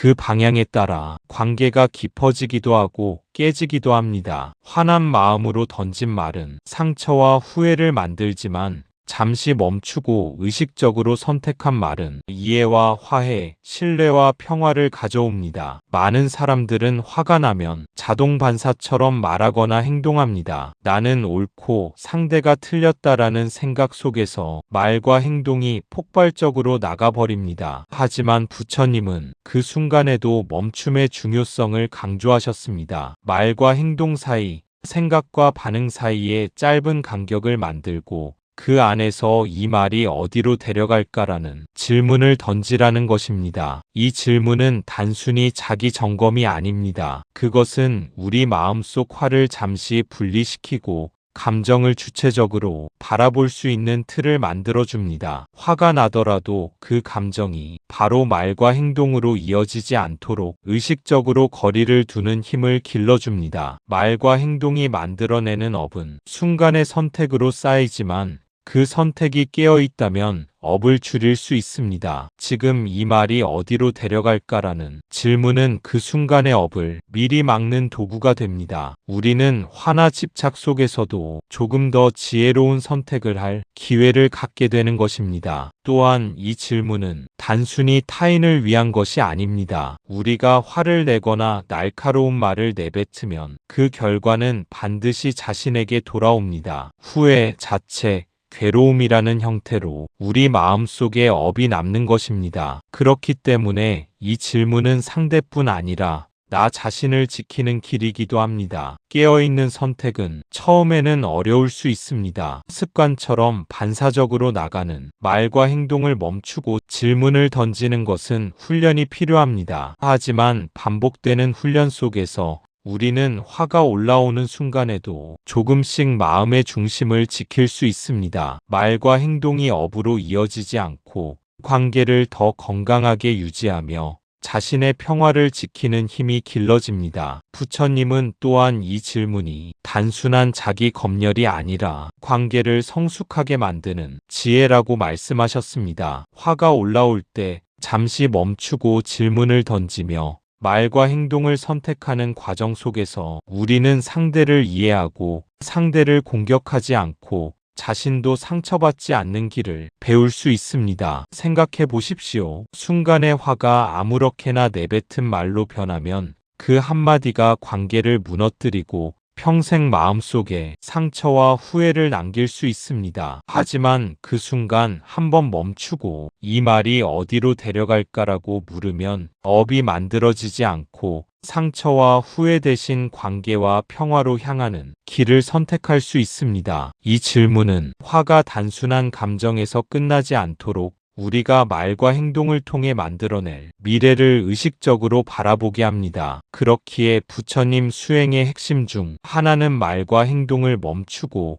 깨어 선택하는 연습입니다. 짧은 순간의 멈춤이 쌓일 때 우리는 화와 집착 속에서도 자유롭고 삶을 조금 더 평화롭고 지혜롭게 살아갈 수 있습니다. 결국 화가 올라올 때 지금 이 말이 나와 상대를 어디로 데려갈까라는 질문은 우리 삶과 관계, 마음의 평화를 지키는 가장 강력한 도구입니다. 짧은 질문 하나로 우리는 업을 줄이고 상처를 만들지 않으며 깨어 선택하는 삶으로 나아갈 수 있습니다. 부처님 수행의 길은 바로 그 짧은 순간 깨어 질문하고 선택하는 무수히 많은 순간들이 연속임을 기억해야 합니다. 지금 이 행동이 후회를 남길 것인가, 침묵을 남길 것인가, 이 질문 하나가 우리를 멈추게 합니다. 우리가 순간의 화나 감정에 휘둘릴 때 말과 행동은 자동적으로 나가버립니다. 그러나 부처님은 그 순간에도 우리에게 선택의 여지가 있다는 것을 보여주셨습니다. 지금 이 행동이 후회를 남길 것인가, 침묵을 남길 것인가라는 질문은 단순하지만 강력한 멈춤의 힘을 지니고 있습니다. 후회를 남기는 행동은 순간의 감정을 따라 내뱉은 말, 성급하게 내지른 행동,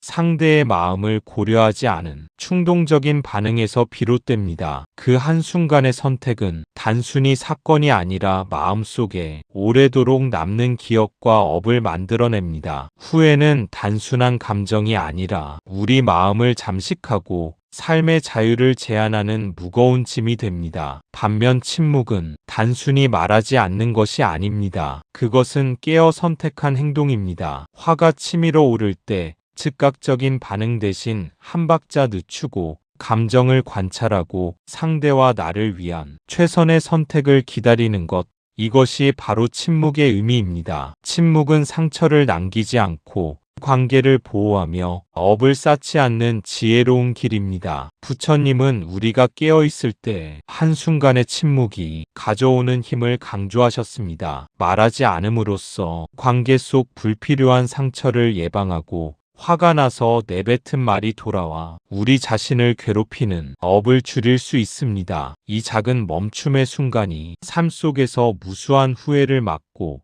평화를 지키는 출발점이 됩니다. 사람들은 흔히 깨어있지 못한 상태에서 후회를 반복합니다. 그때 왜 그 말을 했을까? 왜 참지 못했을까? 이런 생각은 마음을 괴롭히고 다음 선택마저도 불안하게 만듭니다. 그러나 잠시 멈추어 질문을 던지는 것만으로도 우리는 이 악순환에서 벗어날 수 있습니다. 깨어있음은 단순히 외적 행동을 통제하는 것이 아닙니다. 마음속 감정을 관찰하고 그 감정이 어떤 방향으로 흘러갈지 미리 보는 것입니다. 지금 이 행동이 후회를 남길 것인가? 침묵을 남길 것인가라는 질문은 우리 마음에 작은 공간을 만들어주고 감정과 반응 사이에 선택권을 제공합니다. 그 선택권 안에서 우리는 업을 만들지 않고 상처를 남기지 않으며 관계를 지키는 길을 택할 수 있습니다. 부처님은 화나 분노, 집착 같은 감정이 인간에게 자연스러운 것임을 아셨습니다. 문제는 감정을 느끼는 것이 아니라 그 감정에 사로잡혀 즉각적으로 반응하는 것입니다. 즉 말과 행동이 화의 도구가 될 때 상처와 후회가 만들어집니다. 그러므로 멈추는 연습, 질문을 던지는 습관이 필요합니다. 깨어서 질문하고 선택하는 순간 우리 마음속에서 자유가 시작됩니다. 후회를 남기지 않을 선택, 상처를 만들지 않을 선택, 침묵을 지킬 수 있는 선택, 이 작은 순간들이 쌓이면 삶의 질이 달라지고 관계 속 평화와 이해가 자라납니다. 가까운 사람에게 남긴 한마디, 급하게 내뱉은 행동, 그 모든 것이 우리의 마음에 업으로 남습니다. 하지만 짧은 질문 하나, 지금 이 행동이 후회를 남길 것인가, 침묵을 남길 것인가만으로도 우리는 업을 줄이고 상처를 예방하며 삶을 조금 더 지혜롭고 평화롭게 만들 수 있습니다. 결국 부처님 수행의 핵심은 완벽해지는 것이 아니라 깨어 질문하고 선택하는 연습입니다. 말과 행동 사이의 짧은 틈, 감정과 반응 사이의 작은 공간, 그 공간에서 우리는 업을 짓지 않고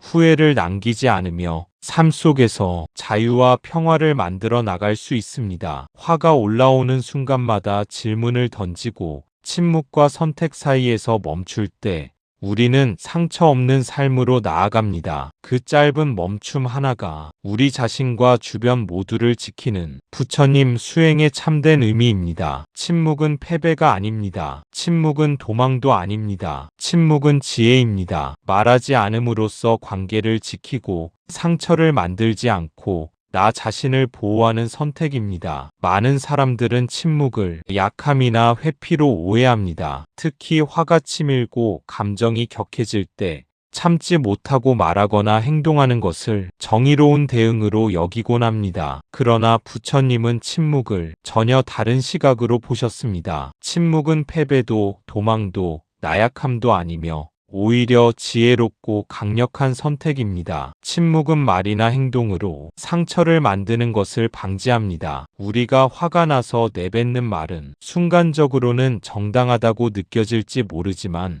돌이켜보면 상처와 후회를 남기는 경우가 많습니다. 그 상처는 상대뿐 아니라 나 자신에게도 돌아와 후회, 자책, 마음의 무거움으로 남습니다. 그렇기 때문에 침묵은 상처를 예방하는 최선의 지혜로운 선택이 됩니다. 부처님 수행의 핵심은 감정을 억누르거나 없애는 것이 아닙니다. 오히려 화, 분노, 집착과 같은 감정을 자연스럽게 느끼면서도 말과 행동 사이에 짧은 공간을 두고 선택하는 것입니다. 침묵은 바로 그 공간 안에서 나오는 행동입니다. 한 박자 늦추고 숨을 고르고 마음을 바라보는 순간 우리는 감정에 휘둘리지 않고 더 큰 평화를 선택할 수 있습니다. 또한 침묵은 관계를 지키는 도구이기도 합니다. 가까운 사람에게 던진 말 한마디는 상처로 남아 오랫동안 기억됩니다. 아이에게 화내던 순간,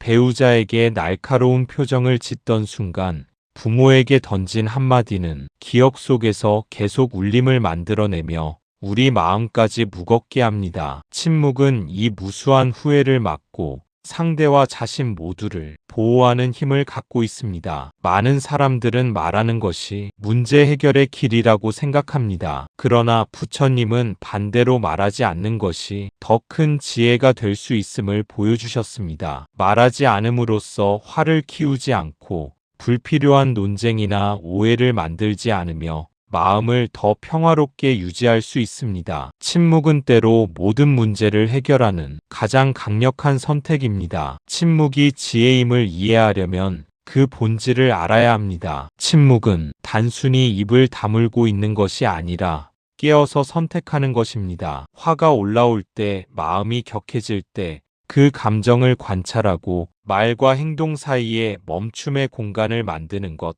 이것이 바로 지혜로운 침묵입니다. 부처님은 우리가 순간순간 깨어있기를 원하셨습니다. 깨어있다는 것은 화나 분노가 일어나더라도 그 감정을 그대로 행동으로 옮기지 않고 말과 행동을 선택할 수 있는 능력을 갖추는 것입니다. 침묵은 그 선택을 가능하게 하는 도구이며 업을 줄이고 상처를 만들지 않으며 관계를 지키고 자신을 보호하는 최고의 방법입니다. 침묵을 실천하는 사람은 약하지 않습니다. 오히려 자신의 마음과 감정을 통제하며 감정의 주인이 되는 사람입니다. 말보다 깊은 선택을 할 줄 알고 상대와 자신 모두를 지킬 줄 아는 사람입니다. 화가 치밀어 오르는 순간에도 깨어서 선택할 수 있는 힘, 그것이 부처님이 가르쳐 주신 침묵의 지혜입니다. 침묵은 단순한 순간이 아니라 삶의 방식을 바꾸는 연습입니다. 말과 행동 사이에 작은 틈을 만들고 깨어 선택하는 습관을 쌓는 것, 그것이 우리를 상처와 후회로부터 지켜줍니다. 침묵을 통해 우리는 관계 속에서 사랑과 이해를 키우고 자신의 마음을 보호하며 삶을 보다 평화롭고 지혜롭게 살아갈 수 있습니다. 결국 침묵은 약함이 아니라 강한 사람만이 선택할 수 있는 깊은 지혜입니다. 말보다 행동보다 중요한 것은 바로 깨어서 선택하는 능력이며 그 능력 속에서 우리는 업을 줄이고 상처 없는 삶과 평화를 경험할 수 있습니다. 침묵은 바로 그 길로 가는 부처님의 가르침이자 삶 속에서 실천해야 할 가장 강력한 수행입니다. 부처님은 말을 많이 한 사람을 지혜롭다고 하지 않으셨습니다. 필요할 때 침묵할 줄 아는 사람을 깨어있는 사람이라고 하셨습니다. 많은 사람들은 말이 많으면 그만큼 생각이 깊고 지혜로운 사람이라고 오해합니다. 그러나 부처님은 이를 전혀 다른 시각으로 바라보셨습니다. 말이 많다는 것은 단지 감정과 생각이 제어되지 않은 상태일 수 있으며 순간의 충동이나 화, 집착이 그대로 표출되는 경우가 많습니다. 말이 많은 사람은 종종 자신도 모르게 상처를 주고 후회를 쌓으며 관계를 복잡하게 만들곤 합니다. 반면 필요할 때 침묵할 줄 아는 사람은 다릅니다. 그 사람은 깨어 있습니다. 깨어 있다는 것은 감정과 생각을 관찰하고 말과 행동 사이에 공간을 만들 수 있다는 뜻입니다. 화가 치밀어 오를 때도 집착이나 욕망이 올라올 때도 바로 반응하지 않고 멈출 수 있는 힘을 가진 사람입니다. 부처님은 우리가 말과 행동 사이에서 선택할 수 있는 공간을 만드는 것이 진정한 지혜라고 가르치셨습니다. 침묵은 단순히 입을 다무는 것이 아닙니다. 말하지 않음으로써 상처를 만들지 않고 관계를 보호하며 자신의 마음을 지키는 능동적인 선택입니다. 깨어 선택할 수 있다는 것, 그 자체가 지혜로운 삶의 근본입니다. 말과 침묵 사이에는 결정적인 차이가 있습니다. 말은 표현이지만 충동적으로 내뱉으면 상처를 남기고 업을 쌓습니다. 침묵은 선택이며 말하지 않고 관찰함으로써 마음속 화와 집착을 관리할 수 있습니다. 부처님은 바로 이 점을 주목하셨습니다. 말을 많이 한다고 지혜로운 것이 아니라 필요한 순간에 말하고 필요 없는 순간에 침묵할 줄 아는 사람이 깨어있는 사람, 즉 삶을 주체적으로 살아가는 사람이라는 것입니다. 깨어있는 사람은 화가 올라올 때도 자동적으로 반응하지 않습니다. 그 대신 한 박자 늦추고 숨을 고르고 말과 행동이 가져올 결과를 관찰합니다. 이 말이 나와 상대를 어디로 데려갈까? 이 행동이 상처와 후회를 남기지 않을까? 이런 질문을 던지고 선택합니다. 이 선택 하나하나가 쌓여 삶의 업을 줄이고 마음의 평화를 지키며 관계를 건강하게 유지할 수 있게 만듭니다. 말을 많이 하는 사람은 자신도 모르게 화, 집착, 분노를 증폭시키는 경향이 있습니다. 그 말들이 남긴 상처와 후회는 결국 자신에게 되돌아와 마음을 무겁게 합니다. 반면 침묵을 실천하는 사람은 감정을 인정하면서도 그것이 즉시 행동으로 이어지지 않도록 합니다. 이렇게 깨어있는 선택을 반복하면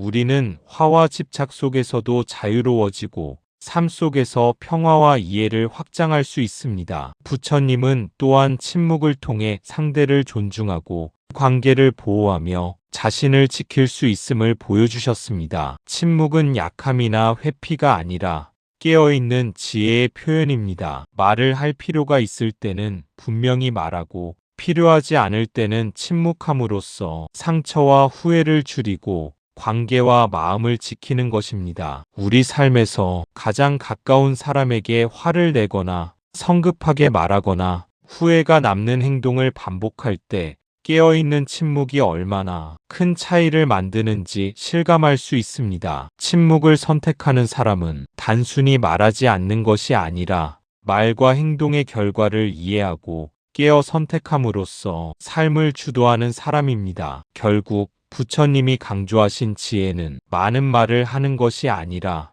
깨어서 말하고 필요할 때 침묵할 수 있는 능력입니다. 이 능력은 단순한 자기 통제를 넘어서 삶의 모든 관계 속에서 상처를 예방하고 후회를 줄이며 마음의 평화와 자유를 가져오는 길입니다. 말보다 침묵, 충동보다 깨어있는 선택, 감정에 휘둘리지 않는 마음, 이 모든 것이 모여 진정한 지혜와 수행으로 이어집니다. 필요할 때 침묵할 줄 아는 사람, 그 사람이야말로 부처님이 가르치신 깨어있는 사람이며 삶 속에서 지혜와 평화를 실천하는 사람입니다. 혹시 지금도 과거의 어떤 장면이 마음에 남아 있습니까? 이미 돌이킬 수 없는 그때의 말, 그때의 행동. 부처님은 그 후회마저도 알아차림의 재료로 삼으라고 하셨습니다. 우리는 살아가면서 누구나 후회스러운 순간을 겪습니다. 말을 해버리고 나서, 행동을 취하고 나서,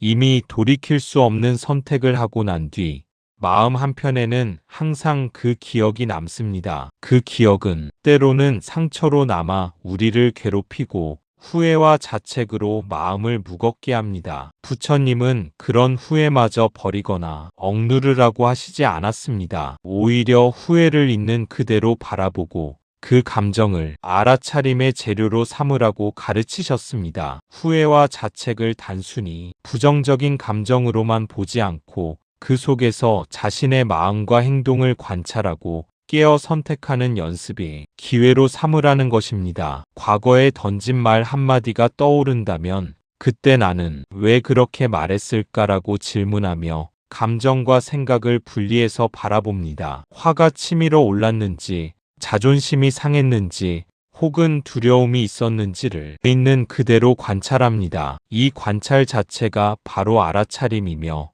우리에게 동일한 실수를 반복하지 않을 힘을 줍니다. 부처님 수행의 핵심은 완벽하게 되려는 것이 아니라 실수를 통해 배우고 후회를 통해 성장하는 데 있습니다. 후회는 과거를 바꿀 수 없지만 현재와 미래를 바꾸는 힘을 제공합니다. 우리가 후회를 알아차리면 다음 순간에는 말과 행동을 더 신중하게 선택할 수 있습니다. 그 선택이 쌓이면 상처와 업은 줄어들고 마음은 점점 자유로워집니다. 후회를 단순히 죄책감으로만 경험하면 그 마음은 스스로를 올가매는 굴레가 됩니다. 그러나 후회를 깨어 알아차림의 재료로 삼으면 그 마음은 스승이 됩니다. 스스로의 한계를 보여주고 미성숙한 반응과 감정의 패턴을 드러내며 우리가 더 지혜롭게 행동할 수 있도록 길을 안내합니다. 또한 후회를 알아차림의 재료로 삼는다는 것은 과거를 부정하지 않고 받아들이는 연습이기도 합니다. 과거에 던진 말이나 행동이 잘못되었다는 사실을 부정하거나 잊어버리려 하기보다는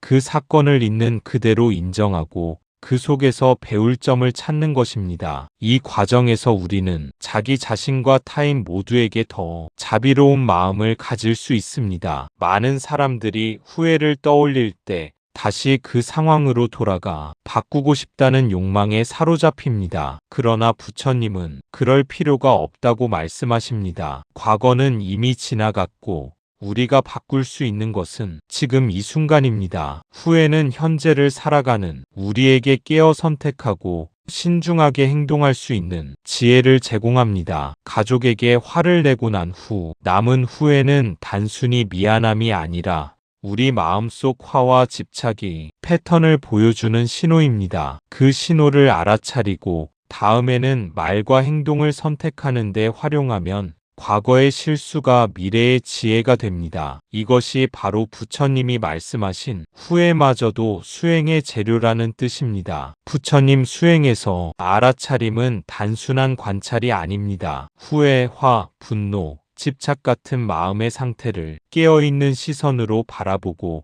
그 마음이 만들어내는 말과 행동이 흐름을 이해하는 것입니다. 그 흐름을 이해하면 우리는 다음 순간에 같은 업을 반복하지 않을 선택을 할 수 있습니다. 후회와 자책은 고통스럽지만 그 고통 속에도 기회가 있습니다. 깨어 알아차린 후회는 스스로를 돌아보게 하고 자신의 말과 행동을 책임질 줄 알게 하며 타인과의 관계를 더 건강하게 만들도록 돕습니다. 즉, 후회는 삶 속에서 지혜를 배우는 거울인 셈입니다. 부처님은 우리가 과거의 후회를 억누르거나 회피하지 않고 그 후회를 알아차림의 재료로 삼을 때 마음의 자유와 평화를 얻을 수 있다고 가르치셨습니다. 우리는 후회 속에서 감정과 생각을 관찰하고 말과 행동 사이에 공간을 만들어 선택함으로써 상처와 업을 줄이고 삶을 지혜롭고 평화롭게 살아갈 수 있습니다. 결국 지나간 말과 행동에 남은 후회마저도 부처님 수행에서는 소중한 재료입니다. 그 재료를 활용할 줄 아는 사람은 같은 실수를 반복하지 않고 말과 행동을 신중히 선택하며 마음의 평화와 자유를 쌓아갈 수 있습니다. 후회마저 깨어있는 연습으로 삼는 것,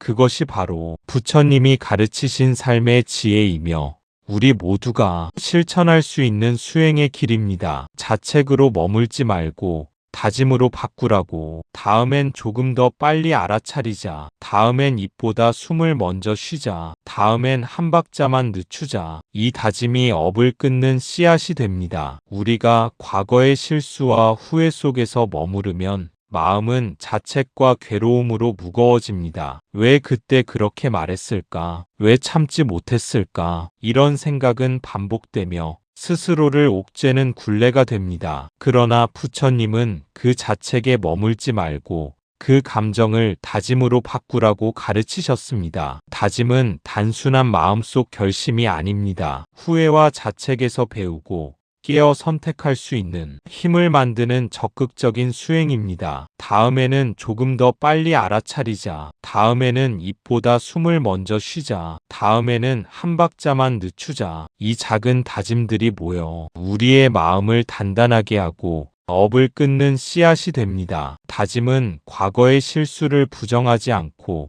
그 경험을 있는 그대로 받아들이는 데서 시작됩니다. 그때 나는 화가 올라와 말을 내뱉었다. 그때 나는 충동적으로 행동했다. 이 사실을 부정하지 않고 직면할 때 우리는 같은 실수를 반복하지 않을 힘을 얻습니다. 다짐은 바로 그 힘을 마음속에 심는 과정입니다. 부처님은 깨달음의 길을 단순히 이상적인 도덕적 완벽함으로 제시하지 않으셨습니다. 오히려 우리의 삶 속에서 반복되는 후회와 실수를 관찰하고 다짐으로 바꾸어 다음 선택에서 자유로워질 수 있는 길을 보여주셨습니다. 작은 다짐 하나가 쌓이면 우리의 반응과 행동 패턴이 점차 변합니다. 충동적이던 말과 행동은 줄어들고 깨어 선택하는 힘이 커집니다. 다짐은 또한 마음의 평화를 가져옵니다. 자책 속에 머무르면 과거의 기억과 후회가 현재의 마음을 잠식합니다. 그러나 다짐으로 마음을 전환하면 마음은 과거에 묶이지 않고 현재를 살아갈 수 있습니다. 다음에는 다르게 행동하겠다. 이 한 문장이 우리를 자유롭게 하고 상처와 업에서 벗어나는 길로 안내합니다. 숨을 먼저 쉬고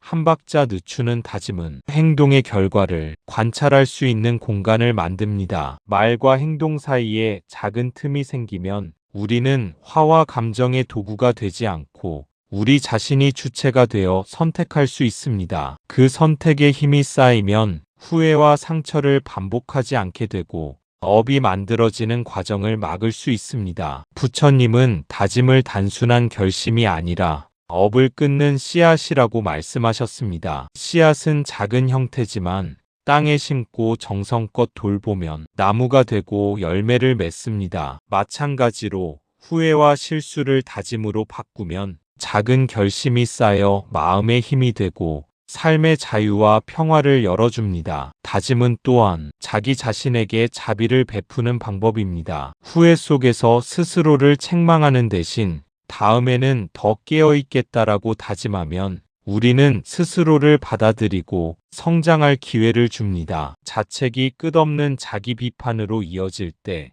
그 마음은 우리를 올가매지만 다짐은 스스로를 일으켜 세우고 다음 순간을 선택하게 하는 힘이 됩니다. 이 다짐은 단순히 개인적인 결심이 아니라 관계 속에서 상처를 예방하는 길이기도 합니다. 말과 행동에서 생기는 상처를 줄이기 위해 한 박자 늦추고 숨을 고르는 연습을 반복하면 가까운 사람에게 화를 내거나 말로 상처를 주는 일을 막을 수 있습니다. 즉, 다짐은 자신과 타인 모두를 보호하는 지혜로운 수행입니다. 반복되는 다짐 속에서 우리는 스스로를 더 깊이 이해하게 됩니다. 왜 화가 났는지, 왜 충동적으로 행동했는지, 감정과 생각의 흐름을 관찰하고 그 흐름 속에서 선택할 수 있는 힘을 길러갑니다. 이 힘이 쌓이면 삶 속에서 업을 줄이고 상처 없는 관계와 평화로운 마음을 만들어 나갈 수 있습니다. 결국 부처님이 말씀하신 다짐은 후회와 자책을 단순히 참는 것이 아니라 깨어 선택하고 업을 끊으며 삶을 지혜롭고 평화롭게 만드는 수행의 핵심입니다. 우리가 순간순간 다짐하고 한 박자 늦추고 숨을 고르고 깨어 선택하는 연습을 쌓아갈 때 그 작은 씨앗은 자라 마음의 평화와 자유를 열어주는 큰 나무가 됩니다. 후회마저도 수행의 재료로 삼고 자책을 다짐으로 바꾸는 사람, 그 사람이 바로 부처님이 가르치신 깨어있는 삶을 살아가는 사람입니다. 그 삶 속에서 우리는 상처와 업에서 벗어나 진정한 평화와 자유를 경험할 수 있습니다. 순간의 화는 누구에게나 찾아옵니다. 하지만 그 화에 삶의 방향키를 넘길 필요는 없습니다. 화는 지나가는 현상이지 당신 그 자체가 아닙니다. 순간의 화는 인간이라면 피할 수 없는 감정입니다. 누구나 예상치 못한 상황에서 배려 없는 말이나 억울한 상황 속에서 갑작스레 화가 올라오는 경험을 합니다. 그 화는 본능처럼 거의 자동적으로 몸과 마음을 지배합니다. 숨이 가빠지고 심장이 뛰며 손이 떨리고 말이 빨라지는 순간 우리는 스스로를 잃은 듯한 느낌을 받습니다. 그러나 부처님은 분명히 말씀하셨습니다. 화가 올라왔다고 해서 그것이 바로 나 자신이 되는 것은 아닙니다. 화는 지나가는 현상일 뿐 당신 그 자체가 아닙니다. 화가 나를 지배하는 것처럼 느껴지지만 사실 화는 잠시 마음을 스쳐가는 구름과 같습니다. 구름이 하늘을 가리는 것처럼 순간을 가리지만 하늘 그 자체가 아니듯 화 또한 당신의 본질은 아닙니다. 우리가 화를 나 자신이라고 믿는 순간 문제는 시작됩니다. 나는 화가 난 사람이다. 나는 참을성 없는 사람이다. 이런 생각이 자리 잡으면 화는 감정에서 정체성으로 변합니다. 정체성이 된 화는 우리를 더욱 강하게 몰아붙이고 말과 행동을 통해 상처를 만들게 합니다. 그 순간 우리는 화에 삶의 방향키를 내어주게 되는 것입니다. 부처님 수행의 핵심은 여기에서 출발합니다. 화가 올라오더라도 그것이 나 자신이 아님을 깨닫고 말과 행동 사이에 짧은 간격을 만드는 연습입니다. 숨을 고르고 한 박자 늦추고 화가 지나가도록 관찰하는 것. 이 단순한 행동이 우리의 삶을 바꾸는 힘이 됩니다. 화는 잠시 스쳐가지만 그 사이 우리가 선택할 수 있는 공간은 영원히 남습니다. 화에 휘둘리지 않는다는 것은 감정을 억누르거나 없애는 것이 아닙니다. 오히려 화를 있는 그대로 바라보고 그 속에서 어떤 반응이 적절한지 관찰하는 것입니다. 우리가 화를 자연스러운 현상으로 받아들이고 그렇지만 그 화에 즉시 반응하지 않는다면 말과 행동이 만들어내는 상처와 업을 줄일 수 있습니다. 즉, 화가 오더라도 삶의 방향키는 여전히 나의 손에 남아 있습니다. 화는 짧은 순간에 지나갑니다. 몇 초, 길어야 몇 분 동안 마음을 뜨겁게 만들지만 그 짧은 순간이 우리 삶에 큰 상처를 남길 수 있습니다. 그렇기 때문에 부처님은 화가 올라오는 순간을 알아차리라고 강조하셨습니다. 그 순간을 놓치지 않고 깨어 있다면 우리는 화에 휘둘리지 않고 깨어 선택할 수 있습니다. 깨어 선택한다는 것은 무엇일까요? 말하기 전에 한 박자 숨을 쉬고 행동하기 전에 마음을 관찰하는 것입니다. 지금 내가 이 말을 한다면, 이 행동을 한다면 상대와 나 자신에게 어떤 결과를 가져올까? 이 질문을 던지는 것만으로도 우리는 화의 도구가 되지 않고 주체적으로 선택할 수 있습니다. 화는 스스로를 지배하는 힘처럼 느껴지지만 실제로는 잠시 머무는 감정일 뿐입니다. 화가 나를 지배한다고 느껴질 때 그 감정을 관찰하고 숨을 고르고 한 박자 늦추는 연습을 하면 화는 단순히 지나가는 현상이 됩니다. 그리고 우리는 다시 자유로워집니다. 이 자유가 바로 부처님이 말씀하신 마음의 평화입니다. 또한 순간의 화를 지나가게 하는 과정에서 우리는 자신의 한계를 이해하게 됩니다. 왜 화가 올라오는지, 어떤 상황에서 쉽게 감정이 격해지는지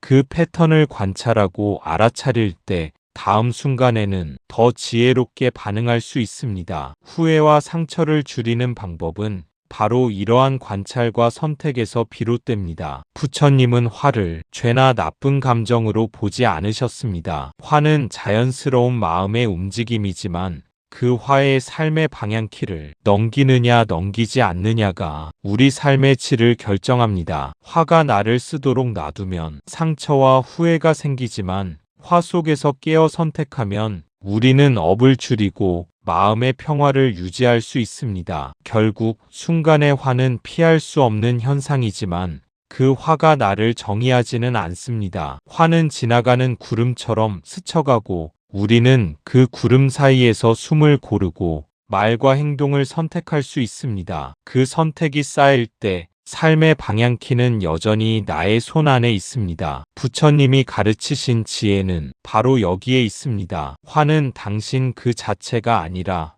지나가는 현상이며 그 속에서도 당신은 깨어 선택할 수 있는 존재라는 것입니다. 이 깨달음을 마음속에 담는 순간 우리는 화가 올라와도 휘둘리지 않고 관계와 마음을 지키며 삶 속에서 평화와 자유를 경험할 수 있습니다. 순간의 화가 지나가도록 바라보는 지혜, 이것이 바로 부처님이 전해주신 수행의 길이자 우리 모두가 실천할 수 있는 삶의 기술입니다. 그 사실을 단 한순간이라도 기억할 수 있다면 당신은 평생의 상처 하나를 지워낼 수 있습니다. 부처님은 화를 느끼지 말라고 말씀하지 않으셨습니다. 화가 올라올 때 그 화를 곧바로 믿지 말아라. 우리는 종종 그 감정을 그대로 믿고 행동으로 옮깁니다. 나는 화가 났다. 나는 옳다. 상대가 잘못했다. 이런 생각이 순간을 지배하면 말과 행동은 화의 도구가 되어 상처와 후회를 남깁니다. 그러나 부처님은 그 감정을 곧바로 믿지 말라고 말씀하셨습니다. 화는 순간적으로 일어나는 감정일 뿐 당신 그 자체가 아닙니다. 단 한순간이라도 이 사실을 기억한다면 우리는 화에 휘둘리지 않고 선택할 수 있습니다. 숨을 고르고 마음을 관찰하고 한 박자 늦추는 것만으로도 말과 행동이 남기는 상처를 줄일 수 있습니다. 이 작은 알아차림이 쌓이면 평생 마음에 남을 상처 하나를 지워낼 힘이 됩니다. 부처님은 화를 억누르거나 없애라고 하지 않으셨습니다. 그 대신 화가 일어났을 때 그 감정을 관찰하고 그 감정에 즉시 반응하지 말라고 가르치셨습니다. 지금 이 화를 행동으로 옮기면 나와 상대에게 어떤 결과가 올까? 이 한 질문이 화를 넘어선 지혜의 출발점입니다. 우리가 화를 곧바로 믿지 않을 때 마음속 공간이 생깁니다. 말과 행동 사이에 틈이 생기고 그 틈 안에서 우리는 선택할 수 있습니다. 지금 말해야 할까? 아니면 침묵할까? 지금 행동해야 할까? 아니면 기다릴까? 이 선택의 순간이 쌓이면 삶의 업과 상처는 줄어들고 마음은 자유로워집니다. 화는 순간적이지만 말과 행동이 남기는 흔적은 길게 남습니다. 우리가 화를 믿고 바로 행동하면 돌이킬 수 없는 후회가 만들어지고 그 상처는 스스로를 옭아맵니다. 반대로 화를 곧바로 믿지 않고 깨어 선택하면 말과 행동은 지혜를 따라 흐르게 되고 상처는 생기지 않으며 마음은 평화로워집니다. 부처님은 우리가 화를 느끼지 말라고 하지 않으셨습니다. 인간에게 화는 자연스러운 마음의 움직임입니다. 중요한 것은 화가 일어났을 때 그 화를 나 자신과 동일시하지 않고 깨어 관찰하며 선택할 수 있느냐입니다. 그 선택 하나가 평생 마음에 남을 상처를 예방합니다. 그리고 화를 곧바로 믿지 않는다는 것은 자기 자신에게 자비를 베푸는 방법이기도 합니다. 화가 올라왔지만 나는 그 화가 아니다. 나는 선택할 수 있다. 이 마음을 기억하는 순간 우리는 과거의 실수와 후회에서 자유로워지고 현재와 미래를 깨어 살아갈 수 있는 힘을 얻습니다. 부처님이 강조하신 것은 단순히 마음을 통제하는 기술이 아닙니다. 후회와 화, 집착을 있는 그대로 받아들이고 그 속에서 선택의 자유를 발견하는 수행입니다. 화가 일어날 때 그 순간을 인식하고 곧바로 믿지 않으며 말과 행동 사이에 간격을 두는 것. 이것이 바로 삶을 지혜롭고 평화롭게 만드는 핵심입니다. 마지막으로 기억하십시오. 화는 순간이지만 선택은 영원합니다. 순간의 화에 삶의 방향키를 넘기지 않고 깨어 선택하는 힘을 가질 때 우리는 평생 마음속에 남을 상처를 예방할 수 있습니다. 부처님은 우리에게 그 길을 보여주셨습니다. 화가 올라올 때 그것을 곧바로 믿지 않고 한 박자 늦추고 숨을 고르고 깨어 선택할 수 있다면 우리 삶은 상처와 후회에서 벗어나 평화와 자유로 가득 찰 것입니다. 결국 부처님이 말씀하신 지혜는 단순합니다. 화가 일어나는 것은 자연스러운 현상이고 그 화가 당신 그 자체가 아니며 그 화를 곧바로 믿지 않고 선택의 공간을 확보하는 것. 이것이 삶을 지혜롭고 평화롭게 만드는 길입니다. 나무 아미타불 관세음보살. 한순간이라도 이를 기억하는 사람에게 평생 남을 상처는 더 이상 그를 지배하지 않습니다. 당신은 화를 넘어선 깨어있는 존재가 되는 것입니다. 감사합니다. 구독과 좋아요는 저에게 큰 힘이 됩니다.